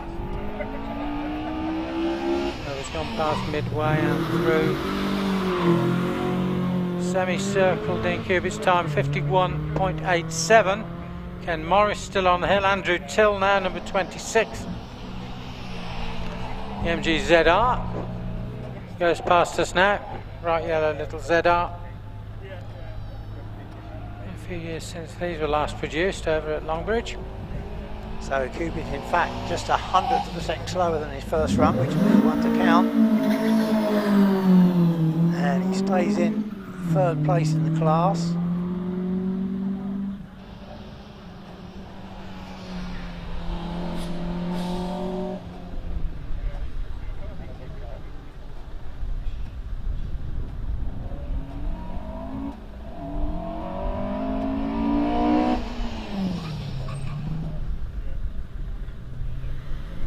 So Andrew Till, 56.68. Pretty much nailed to the foot of the class, unfortunately for him. Andrew Webber, not quite at the finish yet. We've also got Jeff Hedges on the hill, car number 28. The Renault Clio.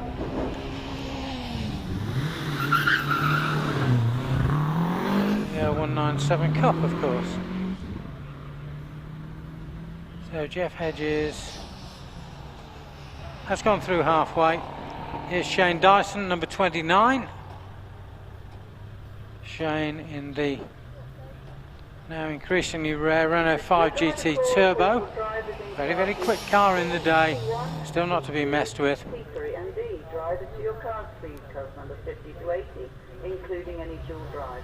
Drivers to your car speed, stay in. One time on the radio. A reminder that if you're competing tomorrow, Richard Jenkins, sign on at the paddock office. Jenkins' son, Richard Jenkinson, number 30. Tomorrow drivers for Sunday. Renault Clio 172 Cup with us now. Thank you. She's got a couple of Renault Clios before a Honda S2000.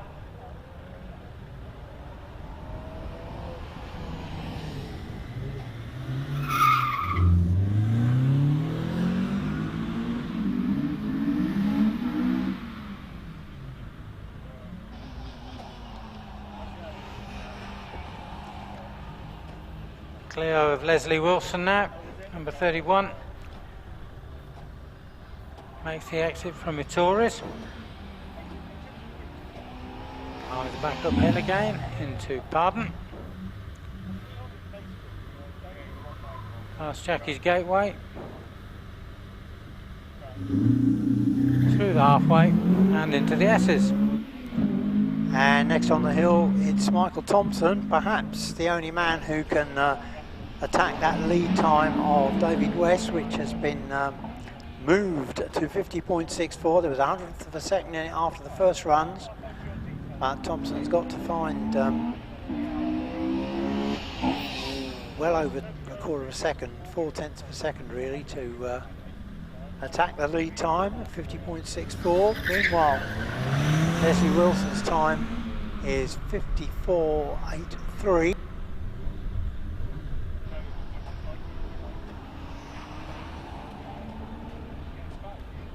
And Richard Jenkinson already set a 58.67, which is an improvement, but not enough.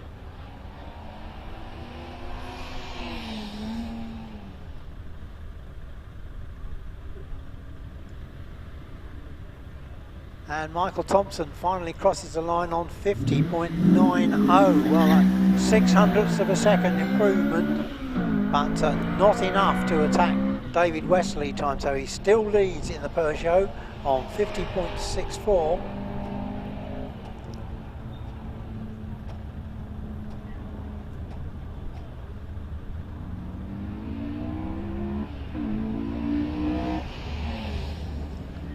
Raymond Worrell now, number 34. Another Honda S2000. As Nigel Trundle stopped the clocks on 52.73. A couple of tenths slower.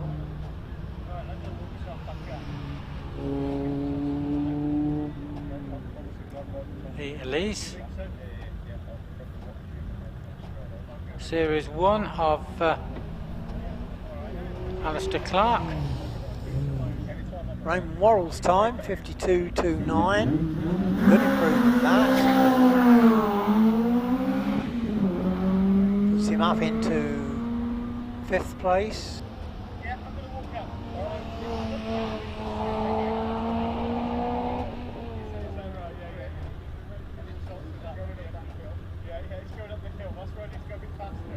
Next along, number 36, Simon Curtin.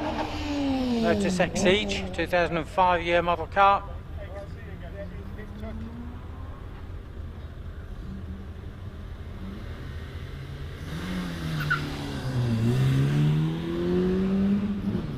So Alistair Clark, 52.33.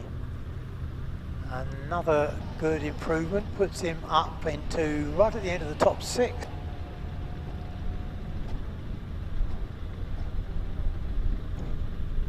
Martin Rutter now, number 37, is on the hill. Little Fiat Punto. Such an unusual car to see at the hill climbs.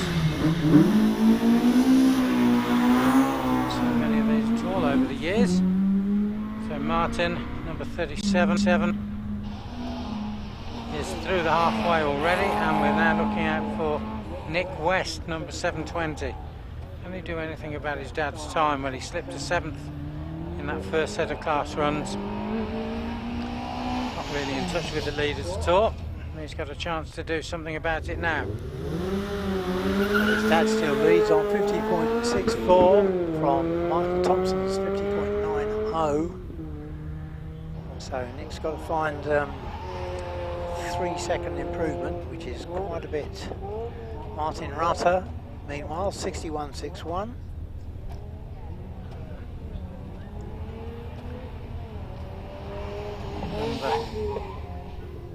60, is that Peter Taylor?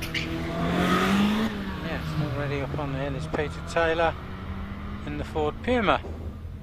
And Nick West time, 52.11. So that's good enough to get him up into 5th place. Back to the class in hand, here's Tim Richardson. Elise 250 Cup. A couple of years old, this car. 2016 it was built.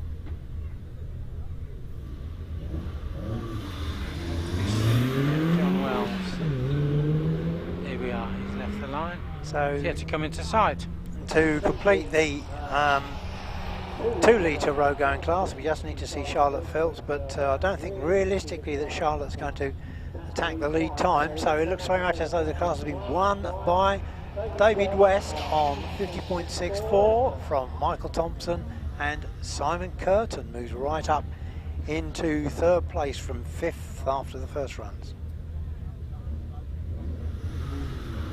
I'll refrain from saying he pulled himself together.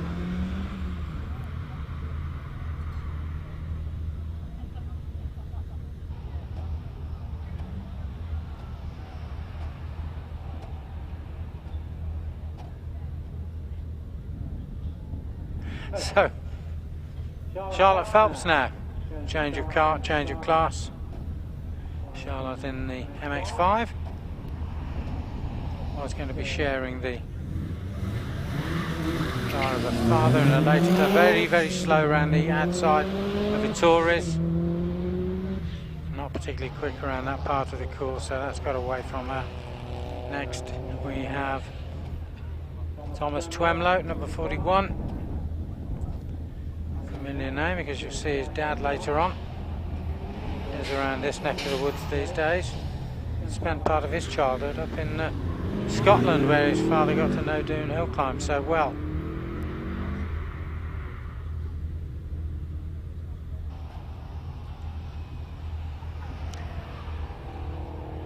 Time of John Wells, incidentally, with the Mazda in the over 2-litre class. was just a tenth of a second quicker than his opening run, which was good enough for second place, but still some way away from class leader Paul Harris on 48.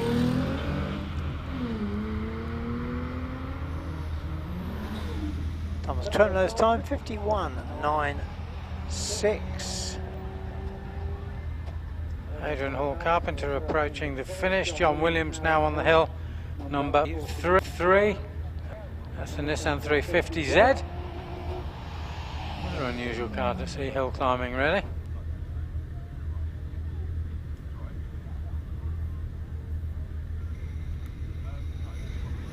Probably be more unusual if it was the convertible.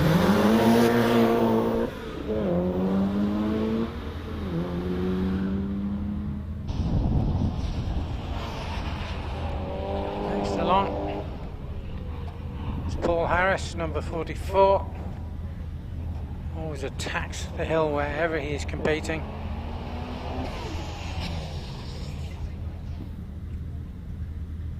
But he goes a little bit wide around the outside of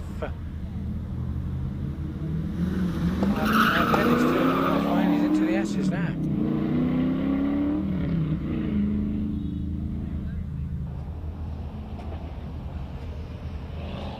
John Williams' time 55.94. So class leader Paul Harris about to cross the line, which he does on 48.42. Which consolidates that class lead.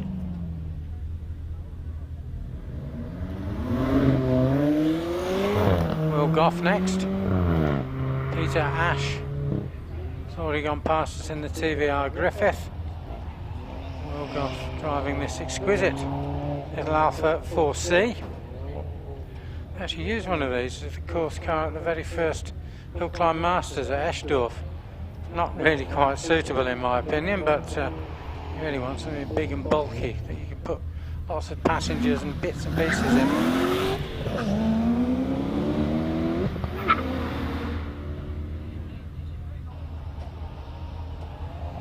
Peter Ash finished in a 56.13. Now here's Aaron Perrott in the Aston Martin Vantage. Aaron takes the Vantage up to the left-hand hairpin, Garden Hill House, past Jackie's Gateway, through the halfway and into the S's.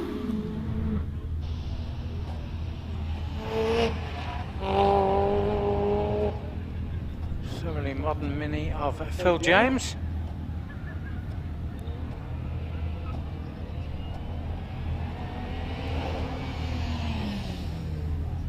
There is number 717.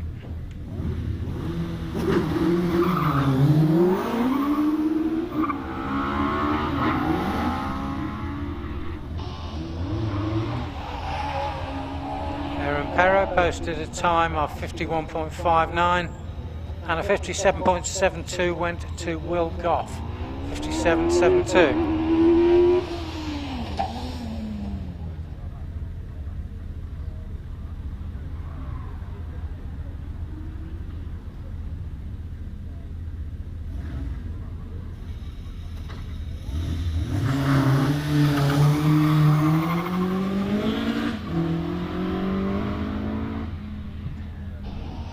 So, after the final runs from those over 2 litre road going cars, the class win goes to Paul Harris. He kept it all the way, 48.42. His second run time was the quicker, and it's John Wells, improved by a tenth for second place, and in third place Aaron Perrott.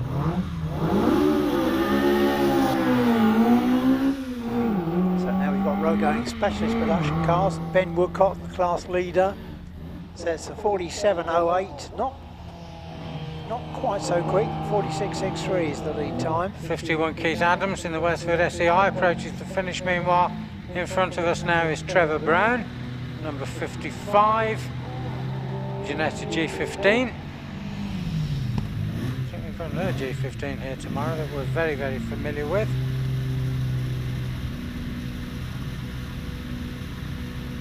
Which will be Andy Russell's, I think. I would say so, yeah. Now Trevor Brown approaching the finish. And Our Genetta G15. We should be looking out for Julian Harbour in the BL Mini Clubman, the snub-nosed Clubman from the 1970 in fact, so quite an early Clubman. So Trevor Brown's time with the Genetta Imp, 57.06, and that's 3 seconds quicker than his first run, but it's not going to be enough to catch Julian Harbour, who set a 53, and whatever he can manage on this run.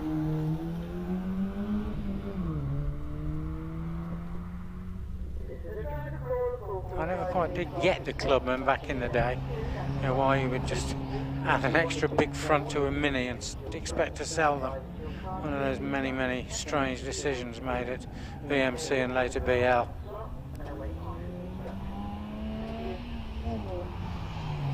Julian Harbour then 54.20, slower, but Ford Puma of Richard Worth out of Pardon. By that time still, disregarding that time, he's still got the class win with his opener. Like his second run, 54.20, but he won the class on 53.62. Renault Spider Trophy of Alan Mansfield. Very rare piece of kit this. Built for a circuit racing series in the mid-90s.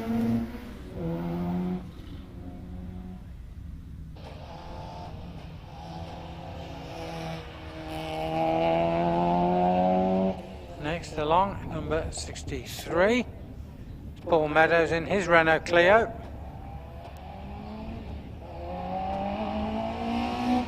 Meadows takes the Clio up to Pardon, gets away from it reasonably nippily. This is the 2-litre modified production class, which is led by Paul Jones in the Lotus Exige. He'll be up. In fact, he's already left the line for his second run. He's with us now, braking heavily into Ettore bend, into the tight right-hand hairpin.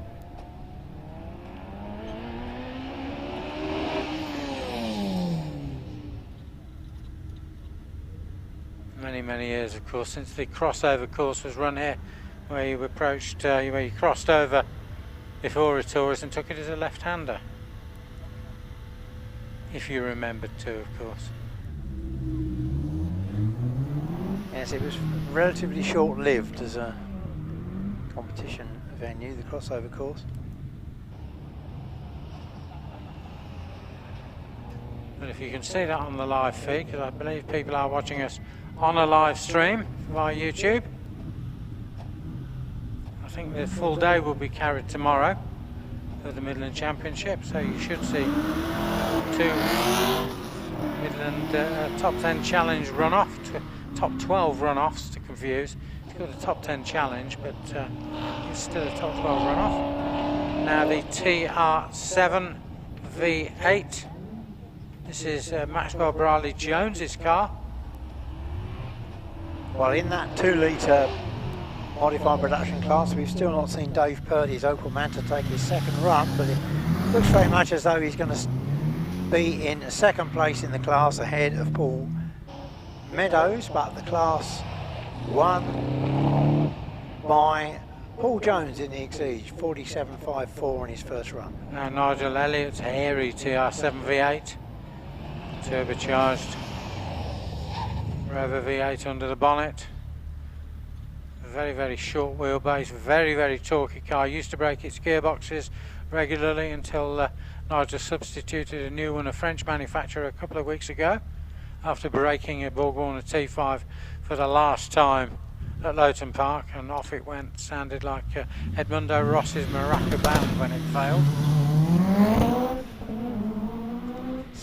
So this is the over 2-litre mod pro class, led by Stephen Moore by well over 2 seconds from Nigel Elliott.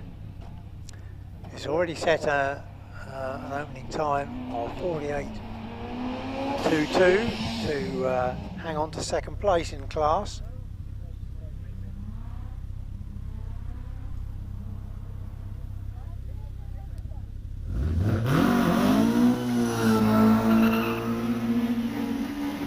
Martin Harvey next along, Stephen Moore approaching the finish.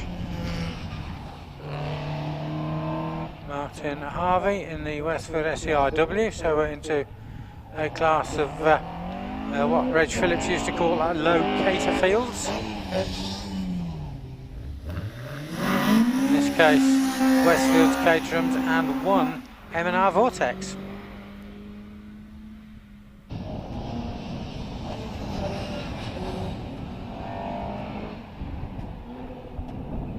That's number 75 going into Vittori's. Meanwhile, number 70, Stephen Moore, sets a slower time, but it looks very much as though he's got the over 2 litre class in the bag with that opening 46.29. His second run was 46.68. Number 75 was John Goodrich. He'll be approaching the finish any moment now. Here comes Graham Woodcock. So Graham Woodcock is number 750. We're actually going back a class, aren't we? Well, several classes, and he's the third and final runner in Class B. Well, he's running third in Class B, which is led by Ben Woodcock on 46.63. Keith Adams in the Westfield was second on 48.18. Number 76, John Bradshaw, now going out of Vittori's and up towards Arden. A Vauxhall powered SEIW, the W standing for wide, so for the slightly fuller figured gentleman, you can get yourself a wider chassis. So Graham Woodcock 49.90 to finish third in Class B.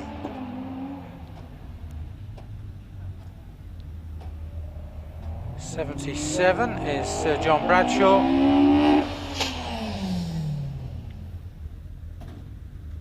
77, sorry, is Craig Spooner. Getting a bit of sunlight on the pad is obliterating everything. So Craig Spooner, Westfield SEI, that with a Rover, 1.8 Rover under the bonnet. Now here's the M&R Vortex, a slightly different take on the traditional open wheel British sports car. Very, very low, close to the track, and with that snub nose on it. Looks a little bit different. You can tell them from some distance away. This one powered by a 1000cc Honda Fireblade engine, making it a very agile little car. Here's Jerry Neary in the Caterham Suzuki that took Robert Kenrick to his 2 first Midland Championship wins. Well, Martin Harvey just lost. Martin Turner just lost his second place to Martin Harvey, but he's back now with a 45.95, which grabs second place back.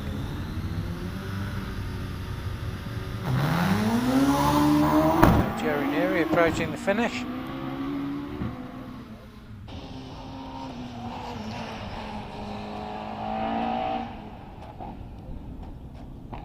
Jerry records a time of 53.37.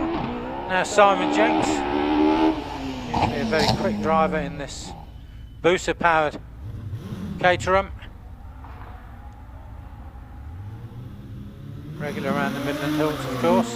And the British Championship Hills, but he had a problem on his first run, so can he get back in amongst the front runners? He's got to beat 44.10 to overtake class leader John Bradshaw.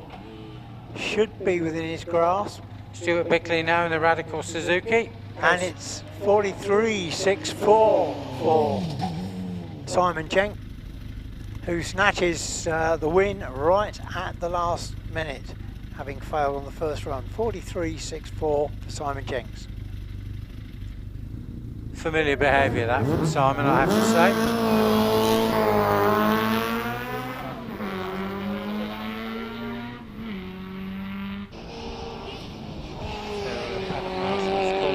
Cars to the start line. Here's Derek Castle in the Maguire Mini.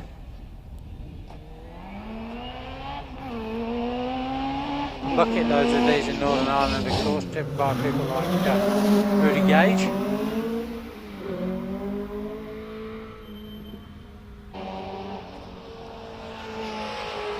the way from Saltash in Cornwall. Next along, here's David Strange in the Crossley. Continuation series Crossley 9S.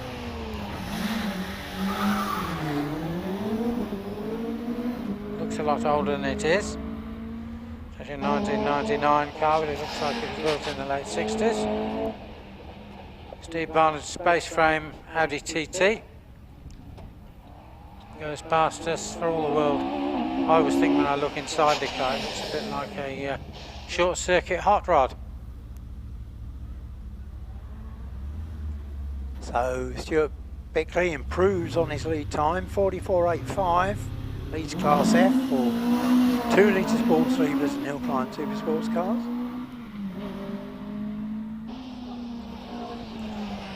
Richard Fry now in the Marque 2527. 1700 Ford Crossflow push rod under the bonnet. Richard, an experienced hill climber from the past. He points out, did run this car here last year, but so there wasn't out much last year to see any of that. And Richard, we remember running the first of the Gorge R37s going back 20 odd years now, which is technically a Gould Rolt, of course.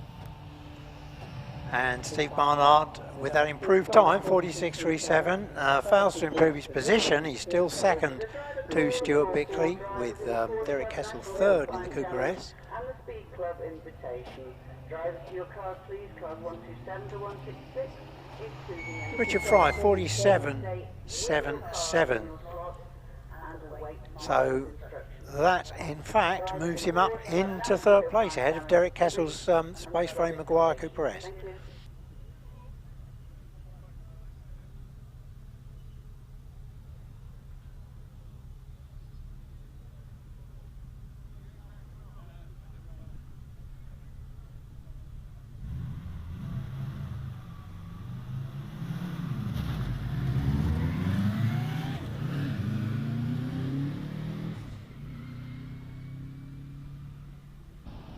We're looking at now for, yeah, here's Jeff Twemlow in the Seeker, built for a circuit series to look like a prototype, but just with a 2 litre Subaru engine under the engine cover at the back. A Dutch company built the Seeker, of course, the name of a Falcon from the Middle East. It's the only one that I've ever seen, this particular car.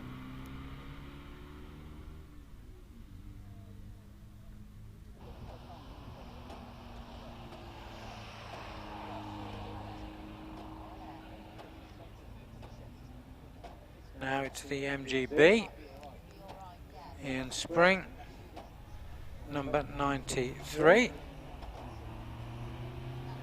So moving on, he's the first in our Class Q, the BOC New Barn Land Rover Specialist B Licence Championship.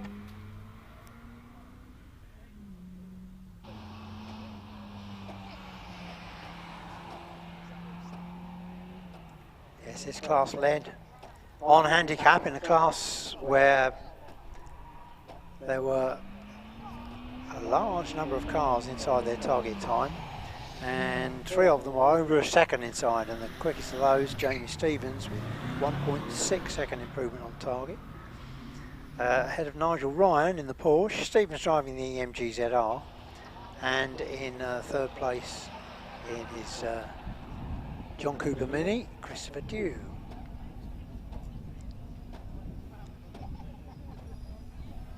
Apologies, it's Chris Hathaway, of course, in third place with the Westfield.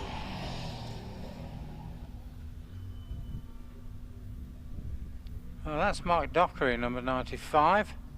Says he's in a Westfield S8 Rover in the programme, but of course he's not. It's actually changed to a Subaru Impreza. We have had that at the last minute. And number 96, Ellie Gale, little Mazda MX-5.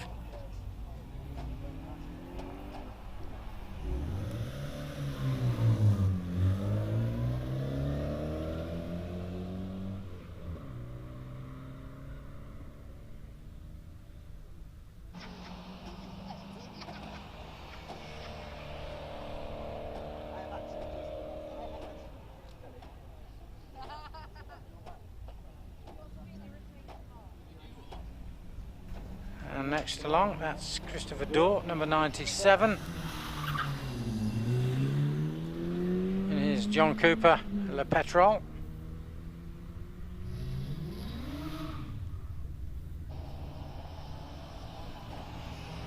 We'll be followed up by Ian Dimmock. Here's Ian Dimmock. Sorry, Ian Beattie, I beg his pardon, not Dimmock. Ian Beattie, Fiat Punto. Punto now climbing up into the left-hand hairpin. Pardon. It's named after Pardon Hill, which it sits on. The main part of the hill that supports Prescott at the back of us is actually Nottingham Hill, and the other side of that, of course, is Cheltenham and Prestbury Park and the racecourse. We're very close to a couple of conurbations, Gloucester and Cheltenham, but you can't see any of that from here. We're on the north-facing side of Nottingham Hill, looking over at Dixton Hill and beyond that, Breedon, and the Malverns away to our left.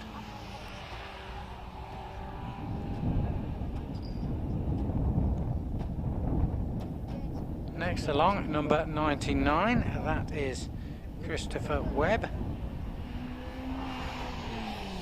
2009 MX-5.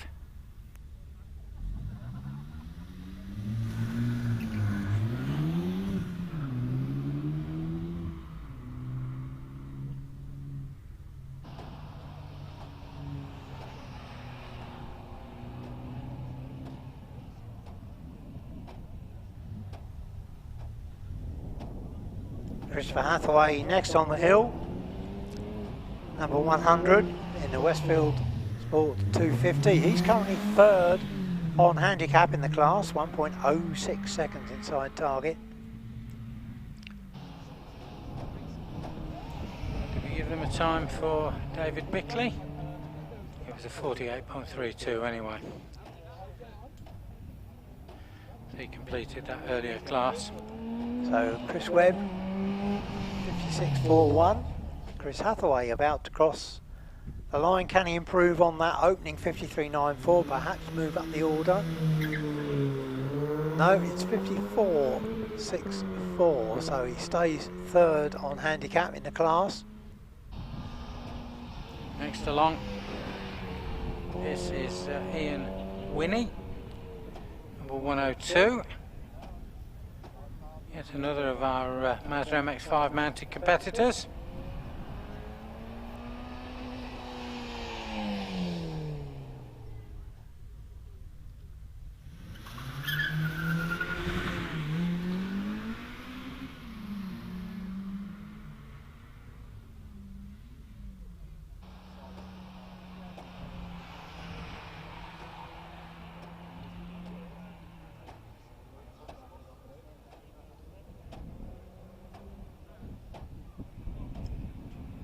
So Christopher Hathaway posted a time of 54.64.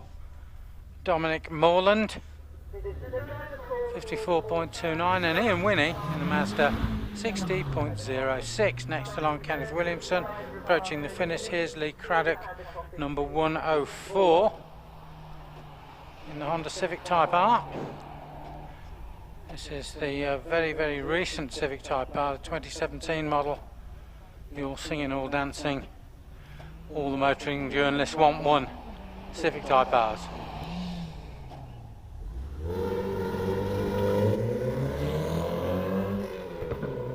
So here's Nigel Ryan, the man currently second on handicap in the class. So he's got to find over 3/10 of a second over his first run time if he wants to overtake class leader Jamie Stevens.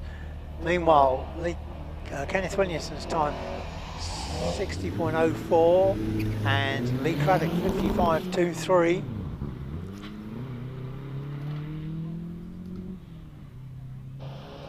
So Nigel Ryan needs something like a 56.2 if he wants to take the handicap lead away from Jamie Stevens. Stephen Cooper next up in the Porsche 924 turbo.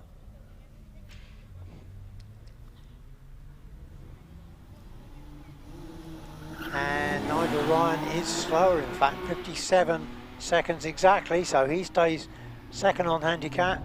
Now 107, James Allen McFarlane. James Allen McFarlane driving his Porsche Cayman S 2011 car.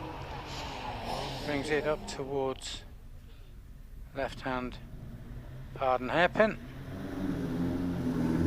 Then Alex Risk will be next, number 108, Alfa Romeo GT Junior. Such a pretty car. Here it comes now.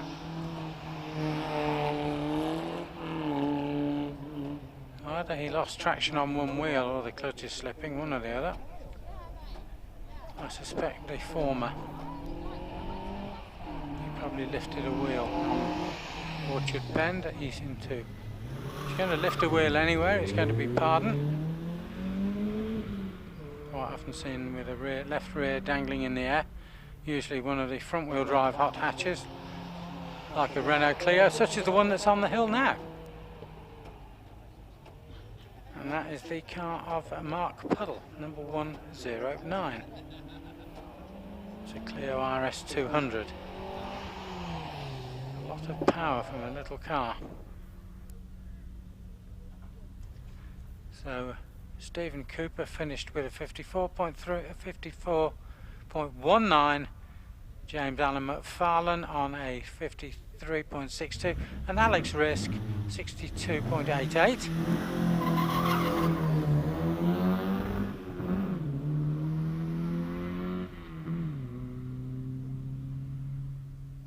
Eyes open now for Simon Firth Bernard, number 110 in this Series 3 Sunbeam Alpine, the big fin car. One of the prettier cars to leave Brighton in the 1960s.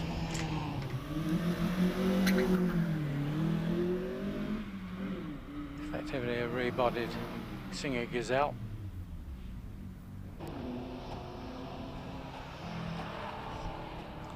Next, the Mazda of number 111 Paul Farrow. So Alex Risk, we gave it a time there. Mark Puddle next, 55.91.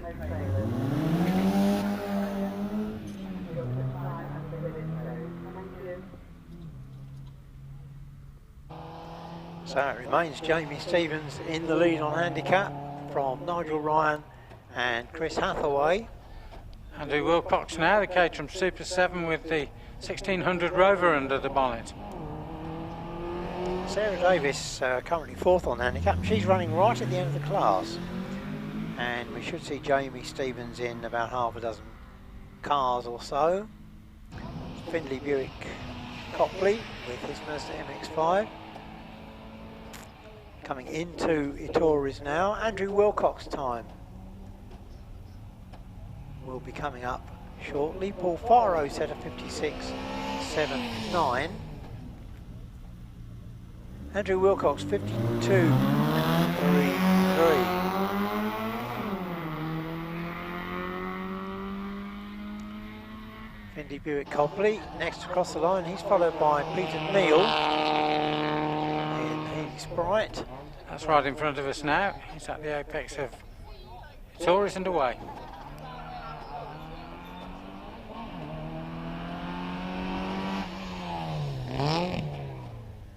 Time for Buick Copley 57.36.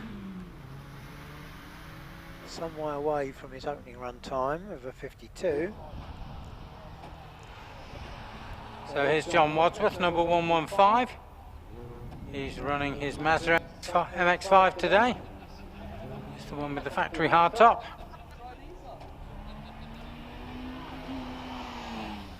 Windows up, so I presume he's got the air conditioning running as well.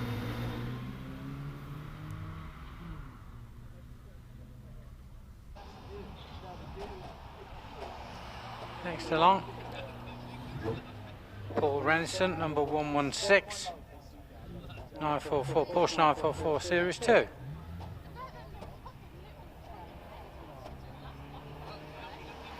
Peter James Neal, 57.93 at the finish.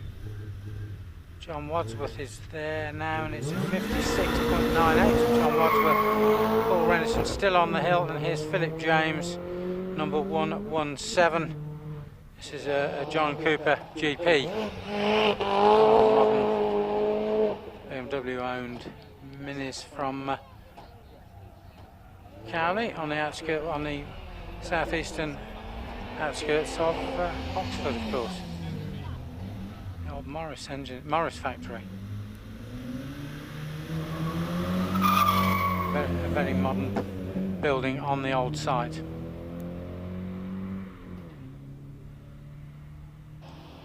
Andrew Meredith, 118, next along, so another Porsche. This is the 924,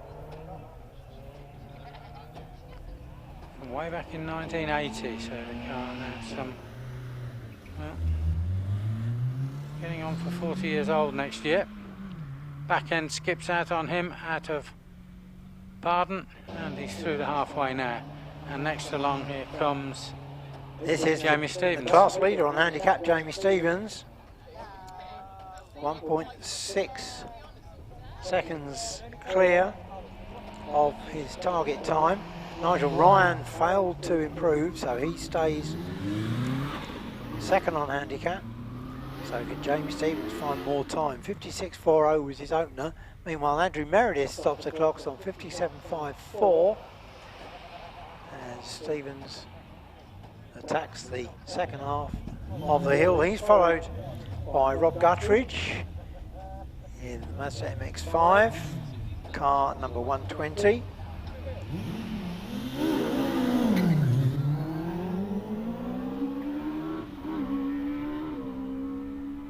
Next along should be John Sharples, the somewhat of a mouthful of a Mac number 1 Works R Kawasaki. It's very difficult to know how to pronounce any of the Mac firms' model numbers, the way they print them. It's all done in sort of internet speak, really.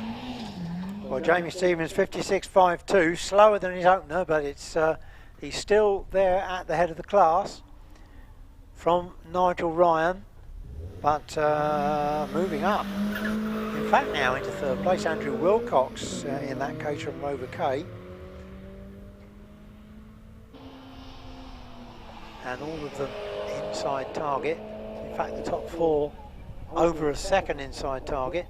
So that means that Chris Hathaway moves down to 4th place on handicap. Protesting tyres from Sean West out of Vittoria's Bend. He's through Baden now and away past Jackie's Gateway.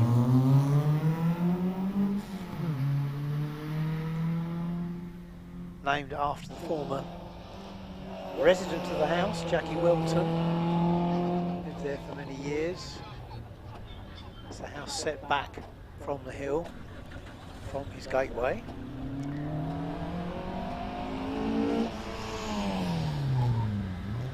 So David Rose in the Lotus Land, number 123. Next on the hill, Sean West, 52.71.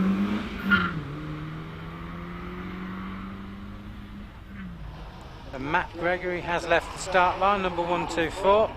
That's his car coming into sight. Into Vittoria's right now in his 968S. Possibly the most desirable of all of those particular year models of front engine Porsche. A red flag. Whistle's blowing, that means that Chris Spring may get a rerun. We assume it's bit of sweeping going to take place down at the exit of Vittoria's again. They're like little ball bearings, those pieces of lightweight aggregate. One of those under your tyres. So Chris Spring had only just started his run. He'll be back on the start line. Time for Matthew Gregory, 52.59.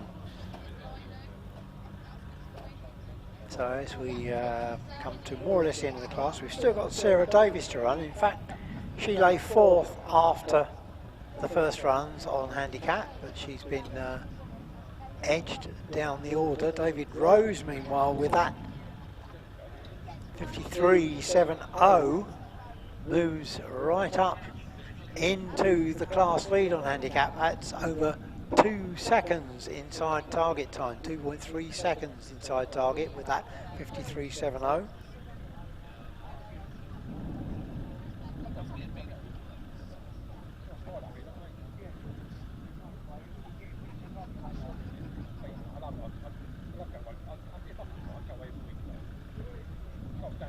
That means Jamie Stevens is demoted to 2nd place.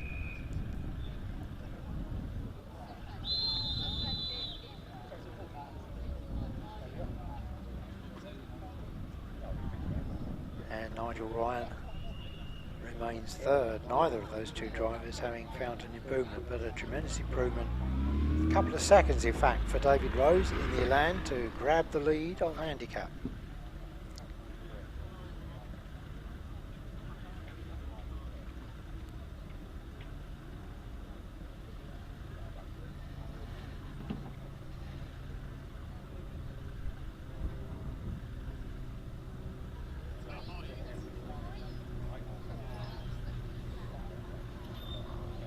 Should be back underway in another few seconds. The track having been swept over there.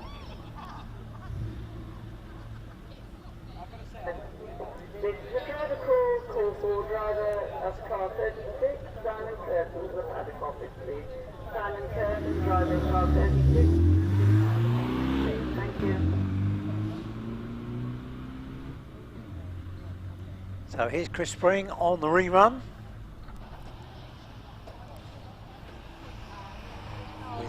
MGB GT approaching Torres now. Very tricky corner, adverse camber corner. You take as late an apex as possible, which is just what he's done. Not one of the quicker cars in the class. 67 seconds. Over there on your right, folks, a Hercules going past at about 450 feet. Regularly flying through here yesterday as well, apparently.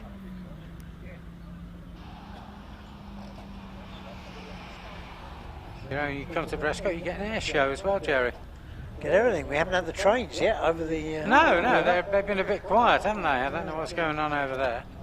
Chris Spring, meanwhile, is just about to cross the line with his MGB 68.54. So Sarah Davis, who's been edged down the order from 4th down to 7th now. Can she make up some time with the Honda Civic? She's got to go well inside 57.08, which was a first run time. As we move into the Porsche class, the first of the Porsche classes for the National Hillclimb Championship. Yeah, David Hilton with the 996 GT3. Yeah, he'll be followed by Richard Snow.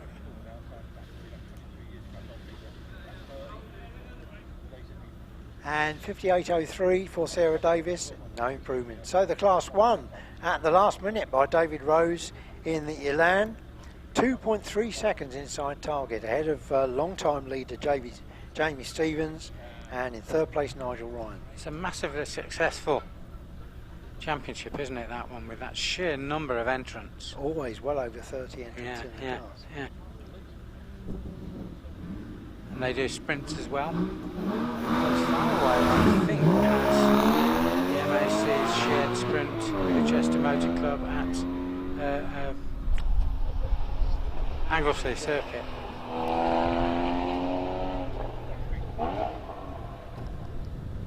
So David Hilton's time, 48.19, 0.6 of a second slower than his opener.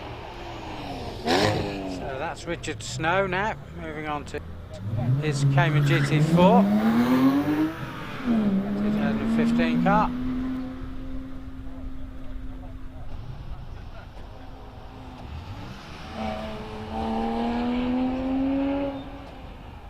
Next along, it's Richard York, number 129. This is a 997, 911, 997 GT3. Most of the opening half dozen cars in this class running in the road going section. As we mentioned earlier, this National Hill Climb Championship split into road going and modified cars. Quickest of the road going cars was Christian Ayres after the first runs. Ross McDonald now, number 130, 911 SC. Richest nose time, 52.38. Improvement. Then Ross McDonald, we gave you him, 130, 911 GSC. Next, Simon Tarling, local guy in his GT3. And Richard York's time, 56.18, not as quick. Simon Tarling hugging the left-hand side. Pardon? Not always the ideal line. I was always told about midway out. Centre of track into Pardon. Did you ever come to grief there, Jerry? I know there was a cartoon doing the rounds years ago. Here. Pardon. Oh, pardon, yes, Yeah. I'm sure I did at some stage. You used to then do a cartoon about your own crash. Right now, this is the Lancaster Gay car, number 132, Robert Lancaster Gay. Very well known, as Jerry said. You saw him back in the 70s, was it? Yeah, 1974, we were both doing Valence hill climbing, Ken. I had the Vixen single-seater and he had his Mini. The Valence long gone, sadly missed. Yes, indeed. Nothing going down there these days, is there? It's all Brighton Speed Trials and Crystal Palace, and that's about jolly not. The ultimate record holder for Valence hill climbs, in fact, Phil Price in his Mallet, who will be up in his board very shortly. There we are, yeah, we'll remind him of that later, shall we? Right now, who's this? This is David Dyson, number 133. So roughly halfway through this class, Porsche Club GB National Hill Climb Championship class.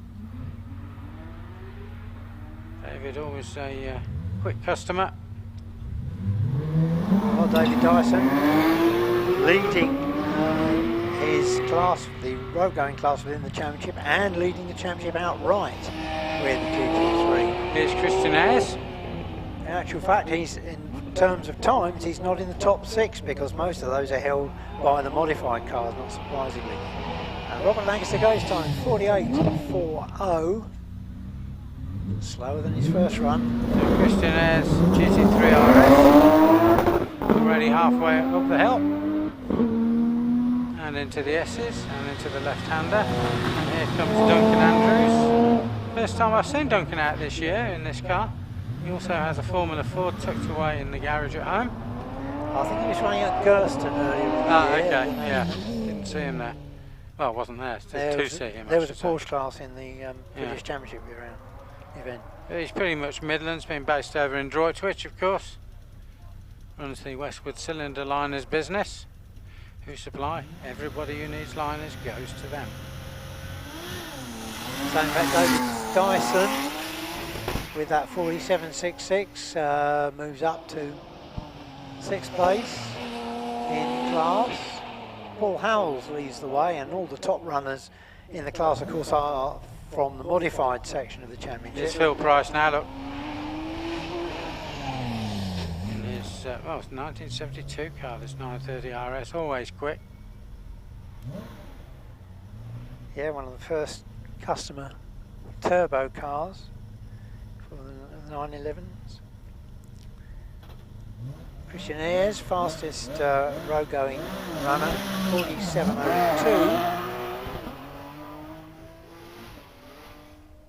Who have we got now? Well, that's Peter Turnbull from just up the road on Broadway, number 137. He could get up to speed and coast all the way here, I would have thought. Peter's car is a 911 GT3 Cup from 2007. A little bit slow away from Pardon Hairpin. Right around the outside of the bend, longest way around for Peter. And Paul Howells, he'll be quick. You can count on that 911 RSR. Another car from the early 70s, 1973 car. Very, very heavily tuned. Lots of preparation work goes into this car. Meanwhile, Phil Price sets a 47.45, which moved him momentarily up into 4th place. Paul Howells very, very quick around the left-hander at Pardon Jerry. Phil's now finished up in 5th place with that run from Peter Turnbull was just behind him, in fact. So Price 5th. It's still led by Paul Howells. Here's Tim Barber now. And Tim Barber, the sole remaining runner. He's in 2nd place at the moment. Can he catch Paul Howells' time of 45.62? He only improved by 0.02 of a second. Moving on now. It's number 141. Chris Wigmore, so we're moving on to the Porsche Club GP Speed Championship. Tim Barber's time 46.98 to hang on to 2nd place in class. So the class led by Paul Howells, in fact won by him, 45.62 from Tim Barber, and Duncan Andrews in 3rd place. And of course these, just let the paddock PA settle down. Public highway. This is a reminder when you're driving on the public road. Thank you.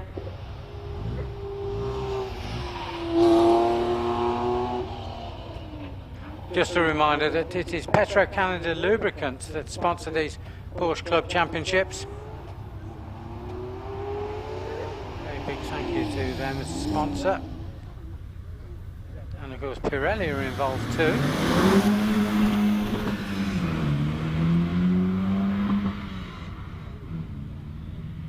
Of course always carry a good set of sponsors with them. Next along, that's Martin Leach heading towards the finish. Here's Stephen Jory, number 144. Stephen in his 944. This is now the Speed Championship section of the Petro Canada Lubricants series. Led after the first runs by David Dyson, who's 3rd overall in that series, and who will be running towards the end of the class. Next along, here's Wayne Eason, number 145. Factory hard top on a Porsche Boxster.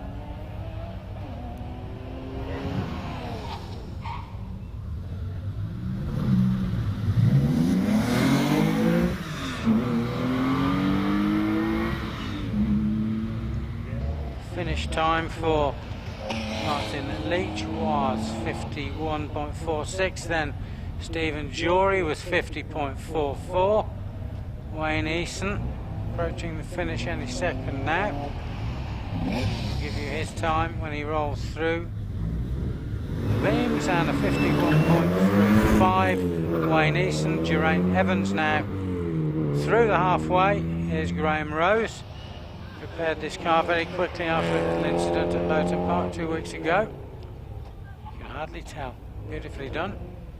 But a slightly different shade of yellow.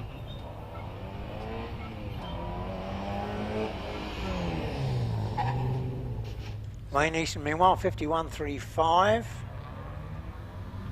with the Porsche Boxster. Just 100th of a second away from his opening time. He, in fact, coming to Prescott, was 2nd overall in the Speed Championship. Next along, here's Howard Cressy, number 148.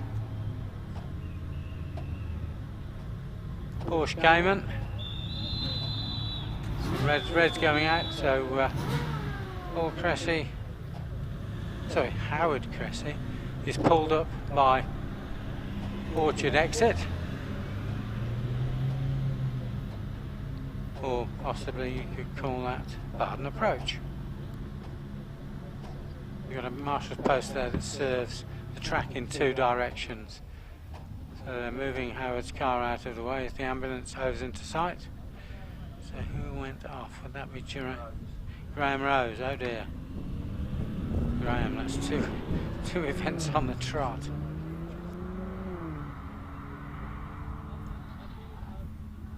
Well, we'll keep you posted on events, but it would appear that Graham Rose has gone over the edge, which is actually not as bad as it sounds here at Prescott.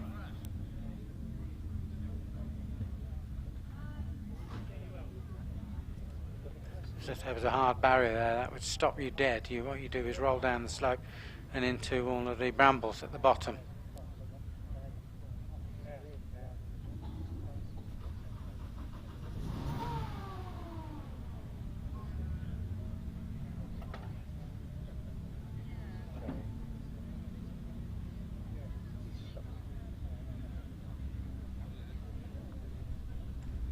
So just a quick recap on the class positions. The leading runners haven't taken their second runs yet, but it's David Dyson that leads on 47.25.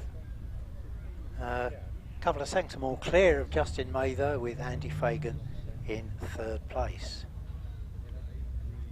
And just a recap on that hill climb championship class. The win there to Paul Howells on 45.62. with Tim Barber in second place on 46.45, and in third place Duncan Andrews 46.40.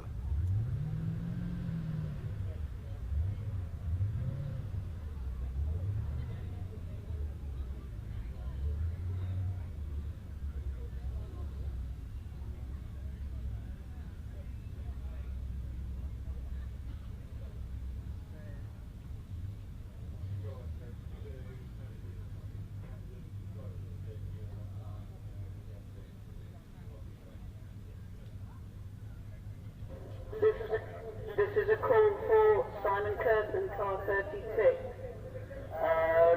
Driver of car 36, Simon Curtin, could you please come down to the paddock office? I have the above paddock upgrade licenses for collection at the paddock office, and that's car 29, Shane Dyson, car 37, Martin Rutter, car 59, Richard Worth, car 67, Robin Lee, car 104, Lee Craddock, car 106, Stephen Cooper, car 107, James McFarlane, and car 108, Alex Riss.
reminder, I have upgrade cards for collection at the paddock office. That's car 29, Shane Dyson. Car 37, Martin Rutter. Car 59, Richard Worth. Car 106, Stephen Cooper. Car 107, James McFarlane. Car 108, Alex Risk. Please come and collect your upgrade cards at the paddock office. This is also a call for Simon Curtin, car 36 driver. Could you please come down to the paddock office? Thank you.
And we have a car on the hill, so Graham Rose has been dealt with, and now it didn't take very long. Now here's Justin May, the number 149. So thanks again to the marshals, as ever, for their hard work this afternoon, helping clear that incident for us.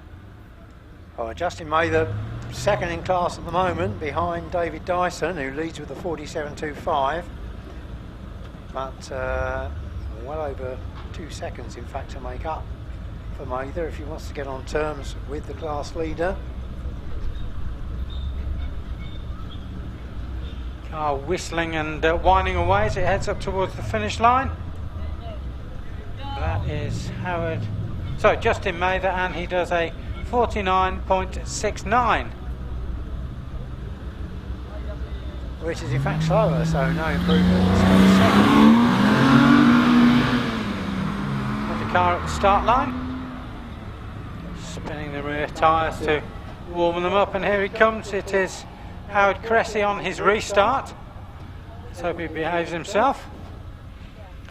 There he is, going around the off-Canberra Tories, down the slope into the approach to Pardon Hill. Pardon Hill, the car next away is Michael Brown. Number 150, the Porsche 944, here he comes.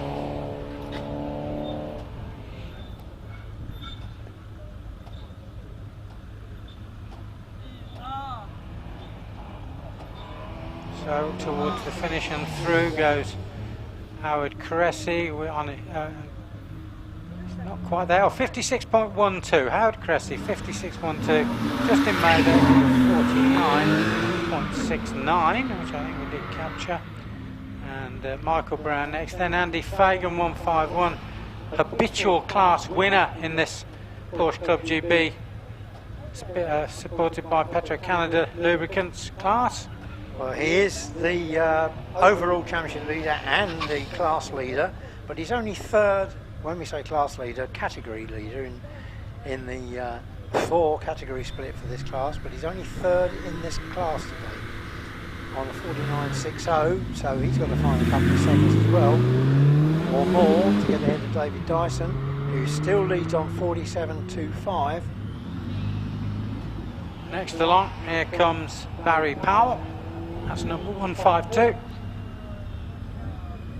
944 Turbo S, this one. Hole runs very, very wide out of Vittoria's, heads up towards Barney, once he goes about midway. Doesn't dangle a back wheel. Well done.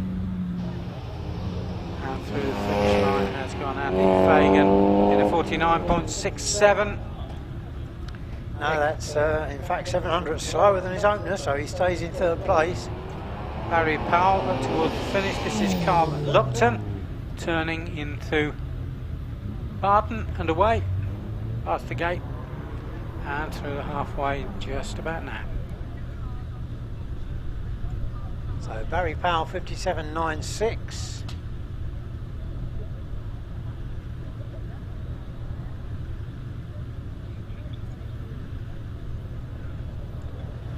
Should see Pete Taylor next if all goes well. Yes, it is. He's away from the start, not with us just yet. We'll hove into view in a couple of seconds' time.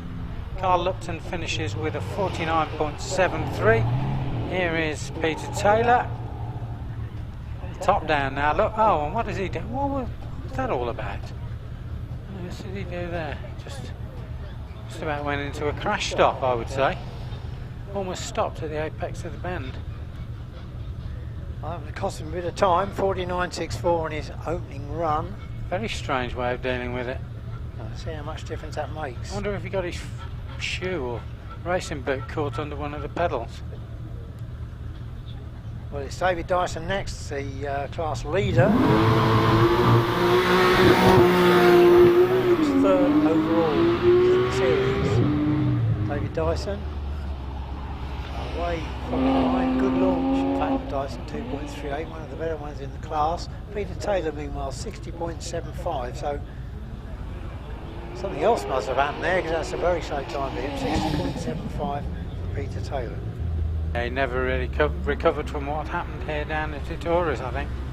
I suspect there was something else. Probably realised I'd blown the time and didn't push too hard. But David Dyson, 47.25 on the opening run. Catherine Wigmore now to lead the class. Penultimate runner, Catherine with the Cayman. The final runner will be Nick Wadsworth with the Porsche 911 before we move on to the Porsche Invitation class. So David Dyson, 47.03 times, even more time to consolidate that class win. Now here's Nick Wadsworth, last runner in this Porsche Club GB Speed Championship class, as Joey said, before we move on to the invitation cars. So I don't think Catherine Wigmore or Nick Wadsworth are going to materially affect the class positions. It looks as though it's David Dyson's class from Justin Mather and Andy Fagan. Probably not too surprising, really. Fairbairn next along, number 158. First of our invitation class runners with the change of car, this 991 GT3 RS. Looks perfect in that glossy, almost piano black. Surprised you'd never heard of that one before. Nissan used to run a colour called piano black. No, I can understand why, yeah. but 53.44 for Catherine Wigmore and 50.99 for Nick Wadsworth to finish that class off.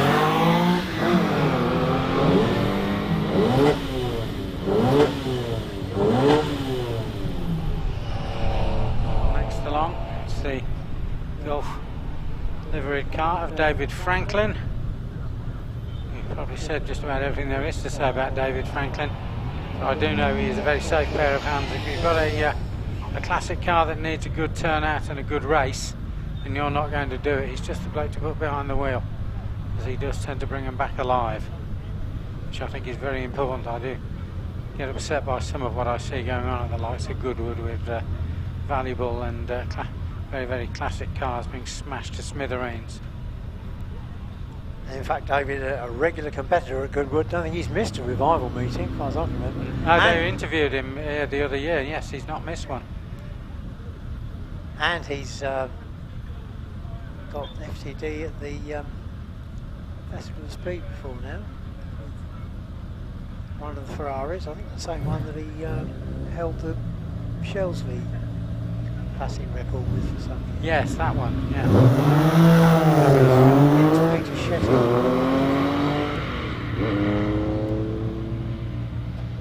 Well, anyway, it's 52.91 for David Franklin,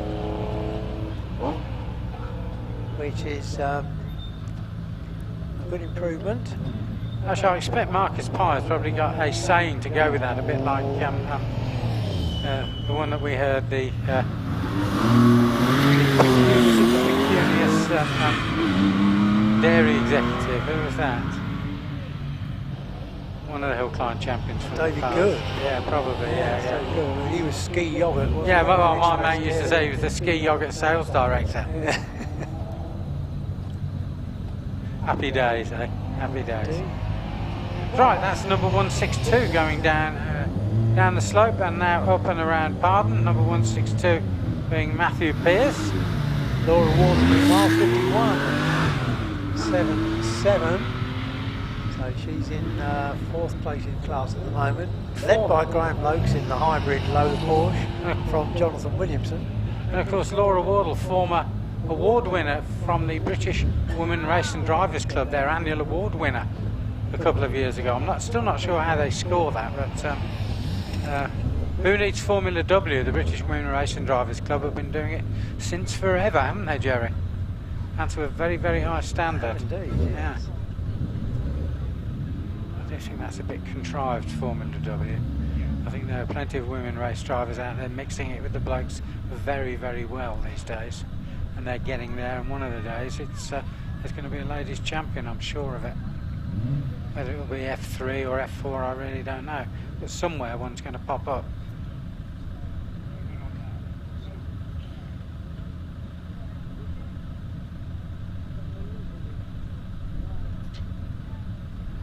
Yes, in fact, Heather Calder, who has won the British Sprint Championship for the last 2 years, was interviewed in the latest issue of Speed magazine, the HSH magazine, and was asked about Formula W. And, reading between the lines, she wasn't Too rude about it. She wasn't massively complimentary either. No. No, and her sister is quick in that little Jedi too.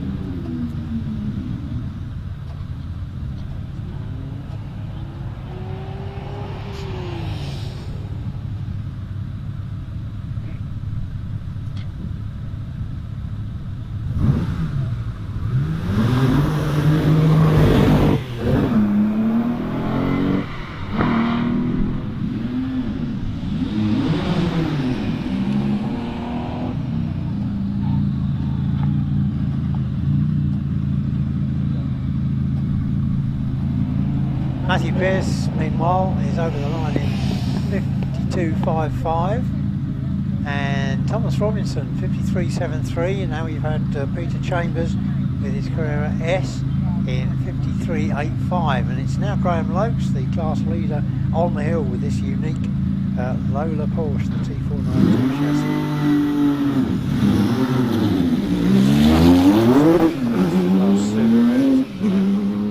Peugeots and Porsches, of course, other Porsches. A beige coloured one, biscuit coloured one. Now who's this? It's number 97. Is it 97? No. Change of number, isn't it? 958. Paul McLean, that is, yeah. Change of driver. By change of car, in fact, Paul McLean and Peter Fairbairn were both driving the same car, but they've now switched to drive the other.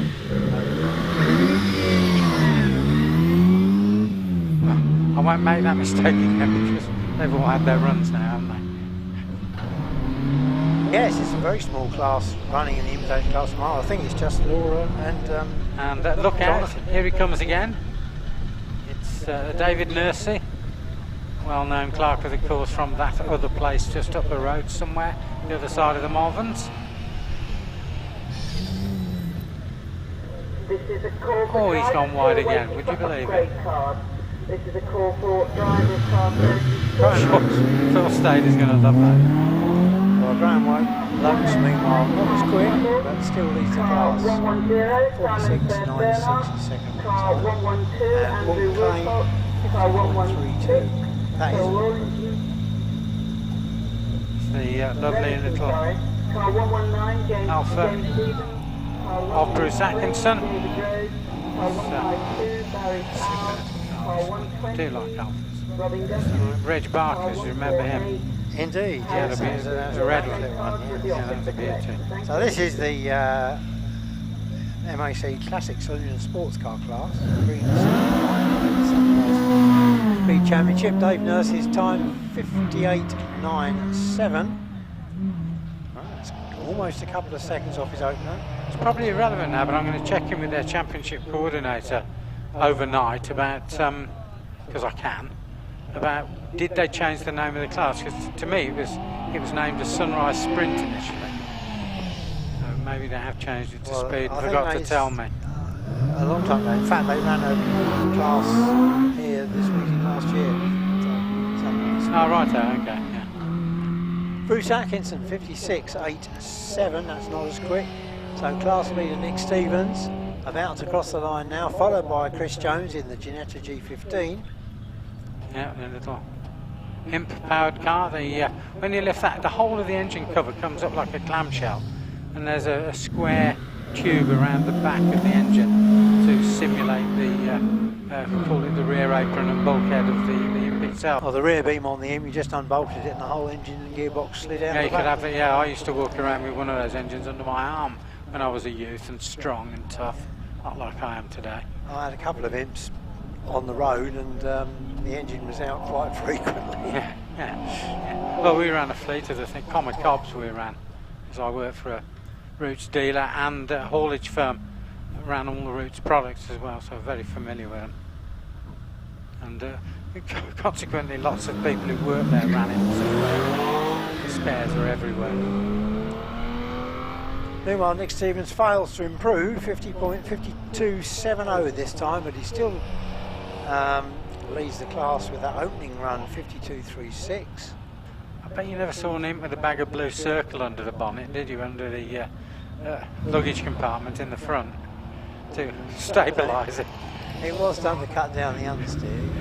Because it complies with the shape of the floor if you just drop a big bag of blue circle and tolerate all the dust rising. And then eventually it sets.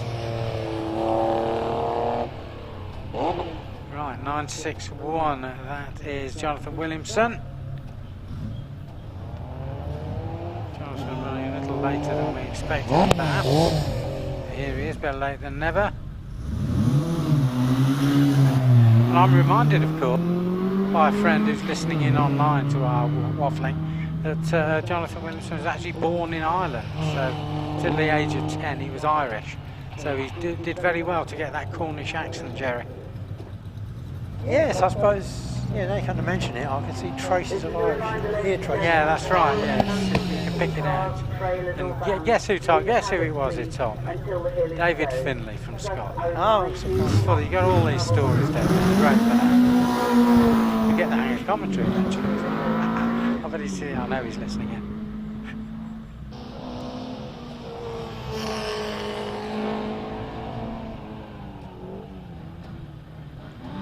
Right, now here comes Callum Barney, the man with super duper mid-1960s Cortina GT with 1500 pre-cross flow engine, a ex-rally car in his garage as well as this Mallet. Got to say the Cortina's prettier.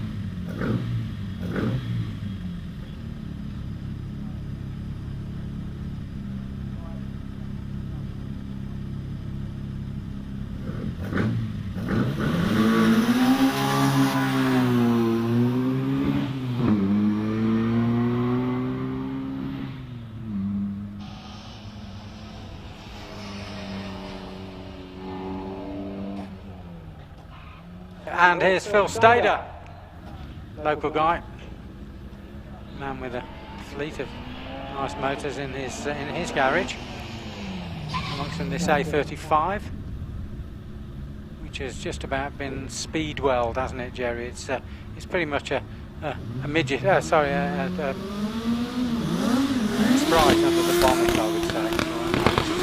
Got all the reworks on it, so it goes well. It doesn't roll very much either. So he must have put an anti-roll bar on or stiffened the springs up. Speedway in Finchley, run by Graham Hill, then Adams and John Sprinzel. That's the one, yeah. Just recapping on that time for Jonathan Williamson, it was an improvement, and that means that he stays second in class with Graham Lokes taking the win. So Robin Marion, one-time engineer at London Taxis International. I bet he's proud of that. In fact, our company motto was, "We're not proud." We're just about to start on the revamp of the history of the London Taxi or London Taxis International product, and a few of the other things that they're going to involve with too. We finally got permission after 12 years to rewrite and extend the old book, and that's what we're going to do over the next 2 or 3 years.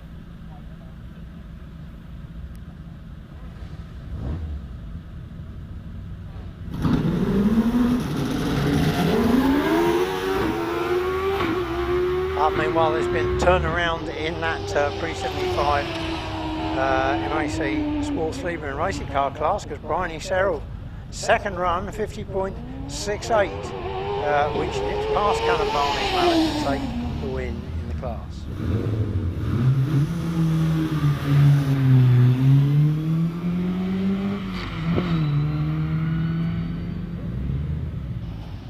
Here we go.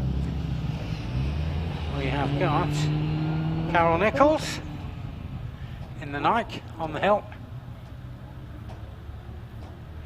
Not very far away from us, is it, Abergavenny? Only over. Follow the line from the Malvern Hills down, turn right a bit, then left a bit, and you're in Abergavenny, really. Just over the Welsh border. Where dragons begin.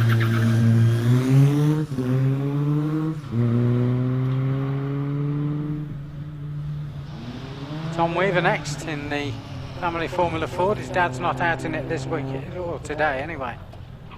And it's Tom's first time out competing here at Prescott. He's now 16 years of age, and he's paddock marshalled at other hill climbs and here and at Lowton and you name it. He's done a lot of stuff in his upbringing. He's very heavily involved in motorsport, and now he's racing himself, rather like Max Hawks is also racing with his dad in Formula 4. A young man who cut their teeth paddock marshalling before they were old enough to go out on the banks, and now here they are a couple of years later competing. So the new generation is well underway, folks. Right, next up it's Charlie Riley, who can usually be relied upon to get pretty close to a class winning position, but he's going to be followed by Stephen Day, who probably is the man who everybody's looking to beat today. Well, Charlie Riley is leading the class at the moment on 49.02 from Steve Day, but Day was quicker in practice, so could there be another turnaround on the second runs here? He was a bit slow out of Vittoria's, I thought there, Jerry. Let's see what Steve can do. We'll give him some ribbing later on, shall we? On the other hand, they're not the most powerful car in the world, no aero package. It's just a good training exercise and experience for anybody. And there are big classes, as Jerry said, there are massive classes down at Gersten, down at least once, possibly more times a season these days. Yeah, the big one's normally in July. In fact, that's taking place next month. Caroline Ryder down the road, the other side of Cirencester. And Charlie Riley takes the class because Steve Day has found an improvement, but not enough. 49.48 for Steve Day, but 49.03 takes it for Charlie Riley. Yeah, well done, Charlie. So a good result there. Caroline Ryder in the car she shares with her son Matt, who's one of the leading under 25 drivers. He's well under the age of 25, of course, still in full-time education at a university now, I believe. Yeah, got into his first British Championship run off at Logan Park last year. Yeah, definitely one to watch for the future. I'm sure members of their family can, in the shed, they've probably got something with a big V8 in the back somewhere, haven't they still? Well, Ken ran a DFL in his various cars. Yeah, we're going to run out in Del Boy Young's car. That'd be nice to see, wouldn't it? Yeah, his birthday boy Keith Green, 70 years young. And still going strong in fact. And over the line is 43.89 for Keith. Very good improvement. So we'll see Matt Ryder, young Matt Ryder, in a few cars' time. Now his mother has returned the Empire Evo 2 to the paddock. Yes, towards the end of the class, towards the end of the day, I expect. But he's leading the class at the moment on 40.08 from Steve Morgan. And yeah, Steve Morgan, always quick, from Ellesmere in Staffordshire. Shropshire rather, Shropshire. Watch it, Ed. Remember where these places are, not Ellesmere Port, but Ellesmere. There's a big difference. And Mark Shanker fails to improve, 43.61 this time. So he stays fifth in class. It's still Matthew Ryder from Steve Morgan and Caroline Ryder. So Rob Anscombe now over the line in 45.47. Here's Steve Morgan. And now, the back end switching out on the Lara of Tim Elmer. The man who ran the Imagination Vauxhall for many, many years. That's disappeared up north somewhere, I think. Steve Morgan finds some more time. It's 40.81 this time. He's still second. It's still Matthew Ryder that leads. Him and Chris Green leading later on. Meanwhile, Tim Elmer with the TKD Delara, 42.22. That will be a much more heavily populated class tomorrow, won't it, Jerry? Well, indeed, a lot of those normally aspirated 2 litres running the Midland Championship, most of them. And a number of those Terry Davis V8s as well. Lovely little Yamaha base, silky smooth, sings along, makes a lovely noise. Sounds like a scale sound model of a Cosworth. Well, here's Pete Tatum, our fastest time of the day so far with 39.62. Those may be Matthew Ryder and either Bernie Kevill or here's Bernie now. If it's a black helmet in the wall. His neck. And Pete Tatham 39.45 improves the time. Oh dear, that's kind of set. Be very hard mark for anybody else to pass. And Bernie Kevill a little bit slow out of Pardon. And you know it's Bernie, he's got the jet black helmet. Simon, co-driver, Simon has the Simon Andrews has the white helmet. So Bernie Kevill heads for the line, and it's 42.42. A bit slower before.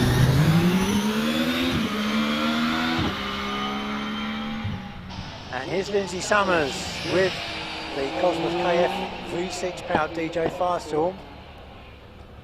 Well, she's competition secretary of the Hagley District Light Car Club at Lowton these days. Taken over from Bill Pardo, who's concentrating on his role. Oh, she nearly stopped there, going out of Pardon. Yeah, he's taken over and really concentrating on his role as the Midland Hillclimb Championship coordinator. So he'll have a busy day tomorrow, won't he? He will indeed, with I think it's 87 registered contenders. More blocks than we've ever used, isn't it? And fortunately, I've got over 100. I've got nearly 200 the materials to make. Lindsay Summers 45.85. not as quick. It's going to be third in class.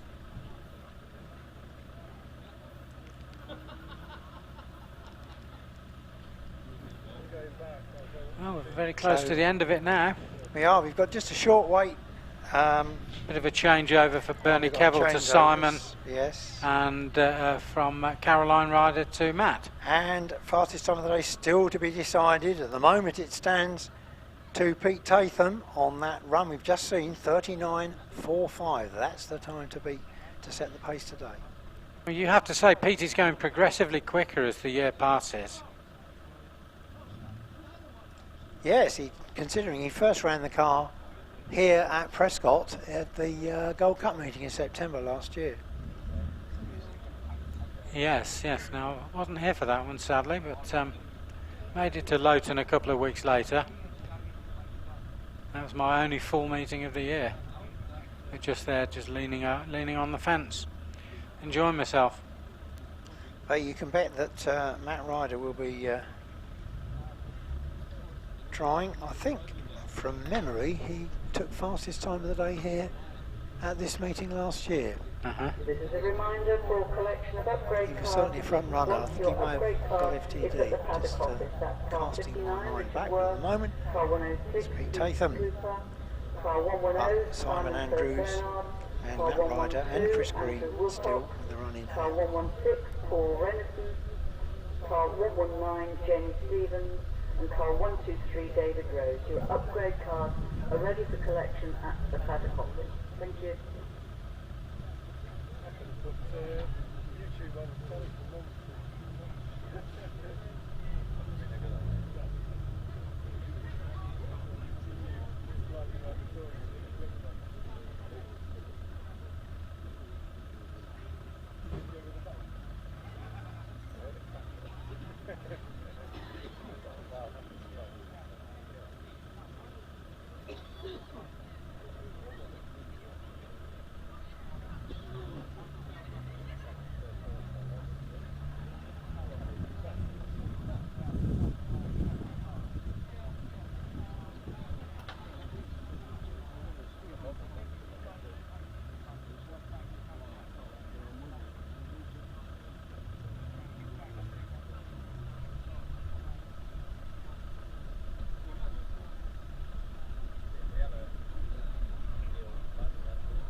So there's a car coming to the line. We can't see the start line from our commentary position, but captain's Chris Green with the IMS 28 with Suzuki Power, third in the 1600cc class on a 41.90, but to get into the top three you've got to be in the 39s or 40s. Powering the IMS Suzuki up through Pardon Hairpin now. Past the halfway split. 19.27, that's 2 seconds or a second and a half slower than in fact Pete Tatham's fastest time. Midway split is a couple of seconds adrift.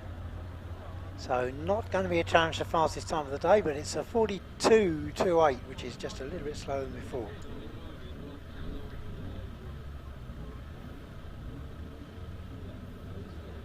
Can I hear an engine revving? I don't think I can.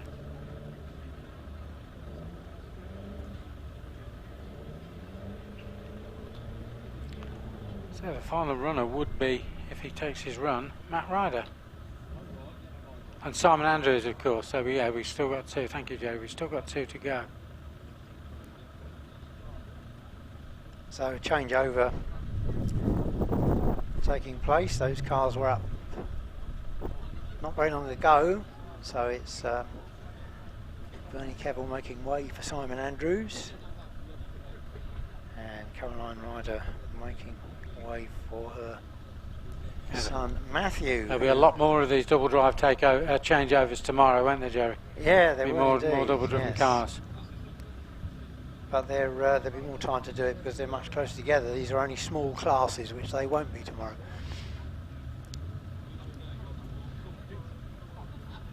So who are we going to see first? The target 39.45, Pete Tatham, standing there with everything crossed, I should think. Car comes to the line.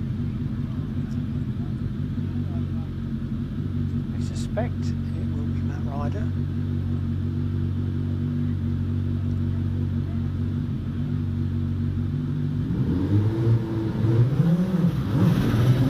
No, it's Simon Andrews, wrong again. So here he is. He was in the 42, some way away from fastest time of the day before. Wasn't even in the top 3, but first full year for Simon Barney with this Terry Davis engined OMS 28. Yeah, already got it in British Championship runoffs this year. And he's into the S's, Simon Andrews. Into that final left-hander. Into the semicircle now. And stops the clocks in a 42.19. 42.19 is second in class to his co-driver Bernie Kevill. So third place goes to Lindsay Summers. So it's all down now to Matt Ryder. He's got the 1600cc class in the bag, ahead of Steve Morgan and Chris Green. So his target is going to be 39.45 to try and snatch fastest time of the day away from Pete Tatham. He's had FTDs before, Matt Ryder. Pete Tatham hasn't, so he'll be watching the clocks.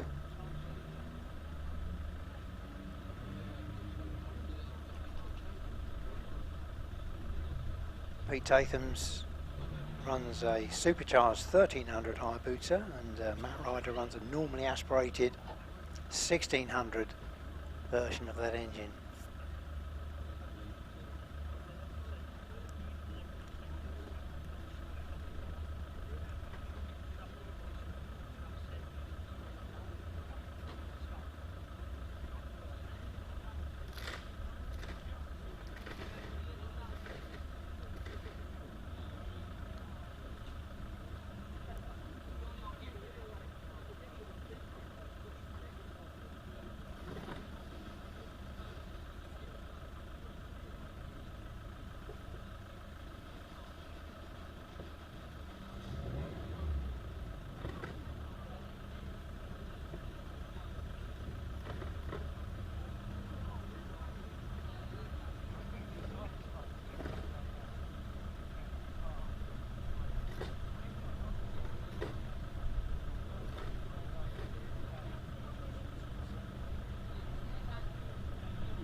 So we can hear the rears spinning on Matt Ryder's 4th Suzuki.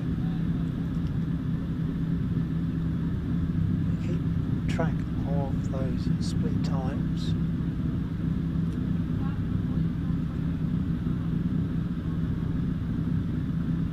Give you the launch time off the start. Tatham's 2.22. 2 seconds is 1G on acceleration.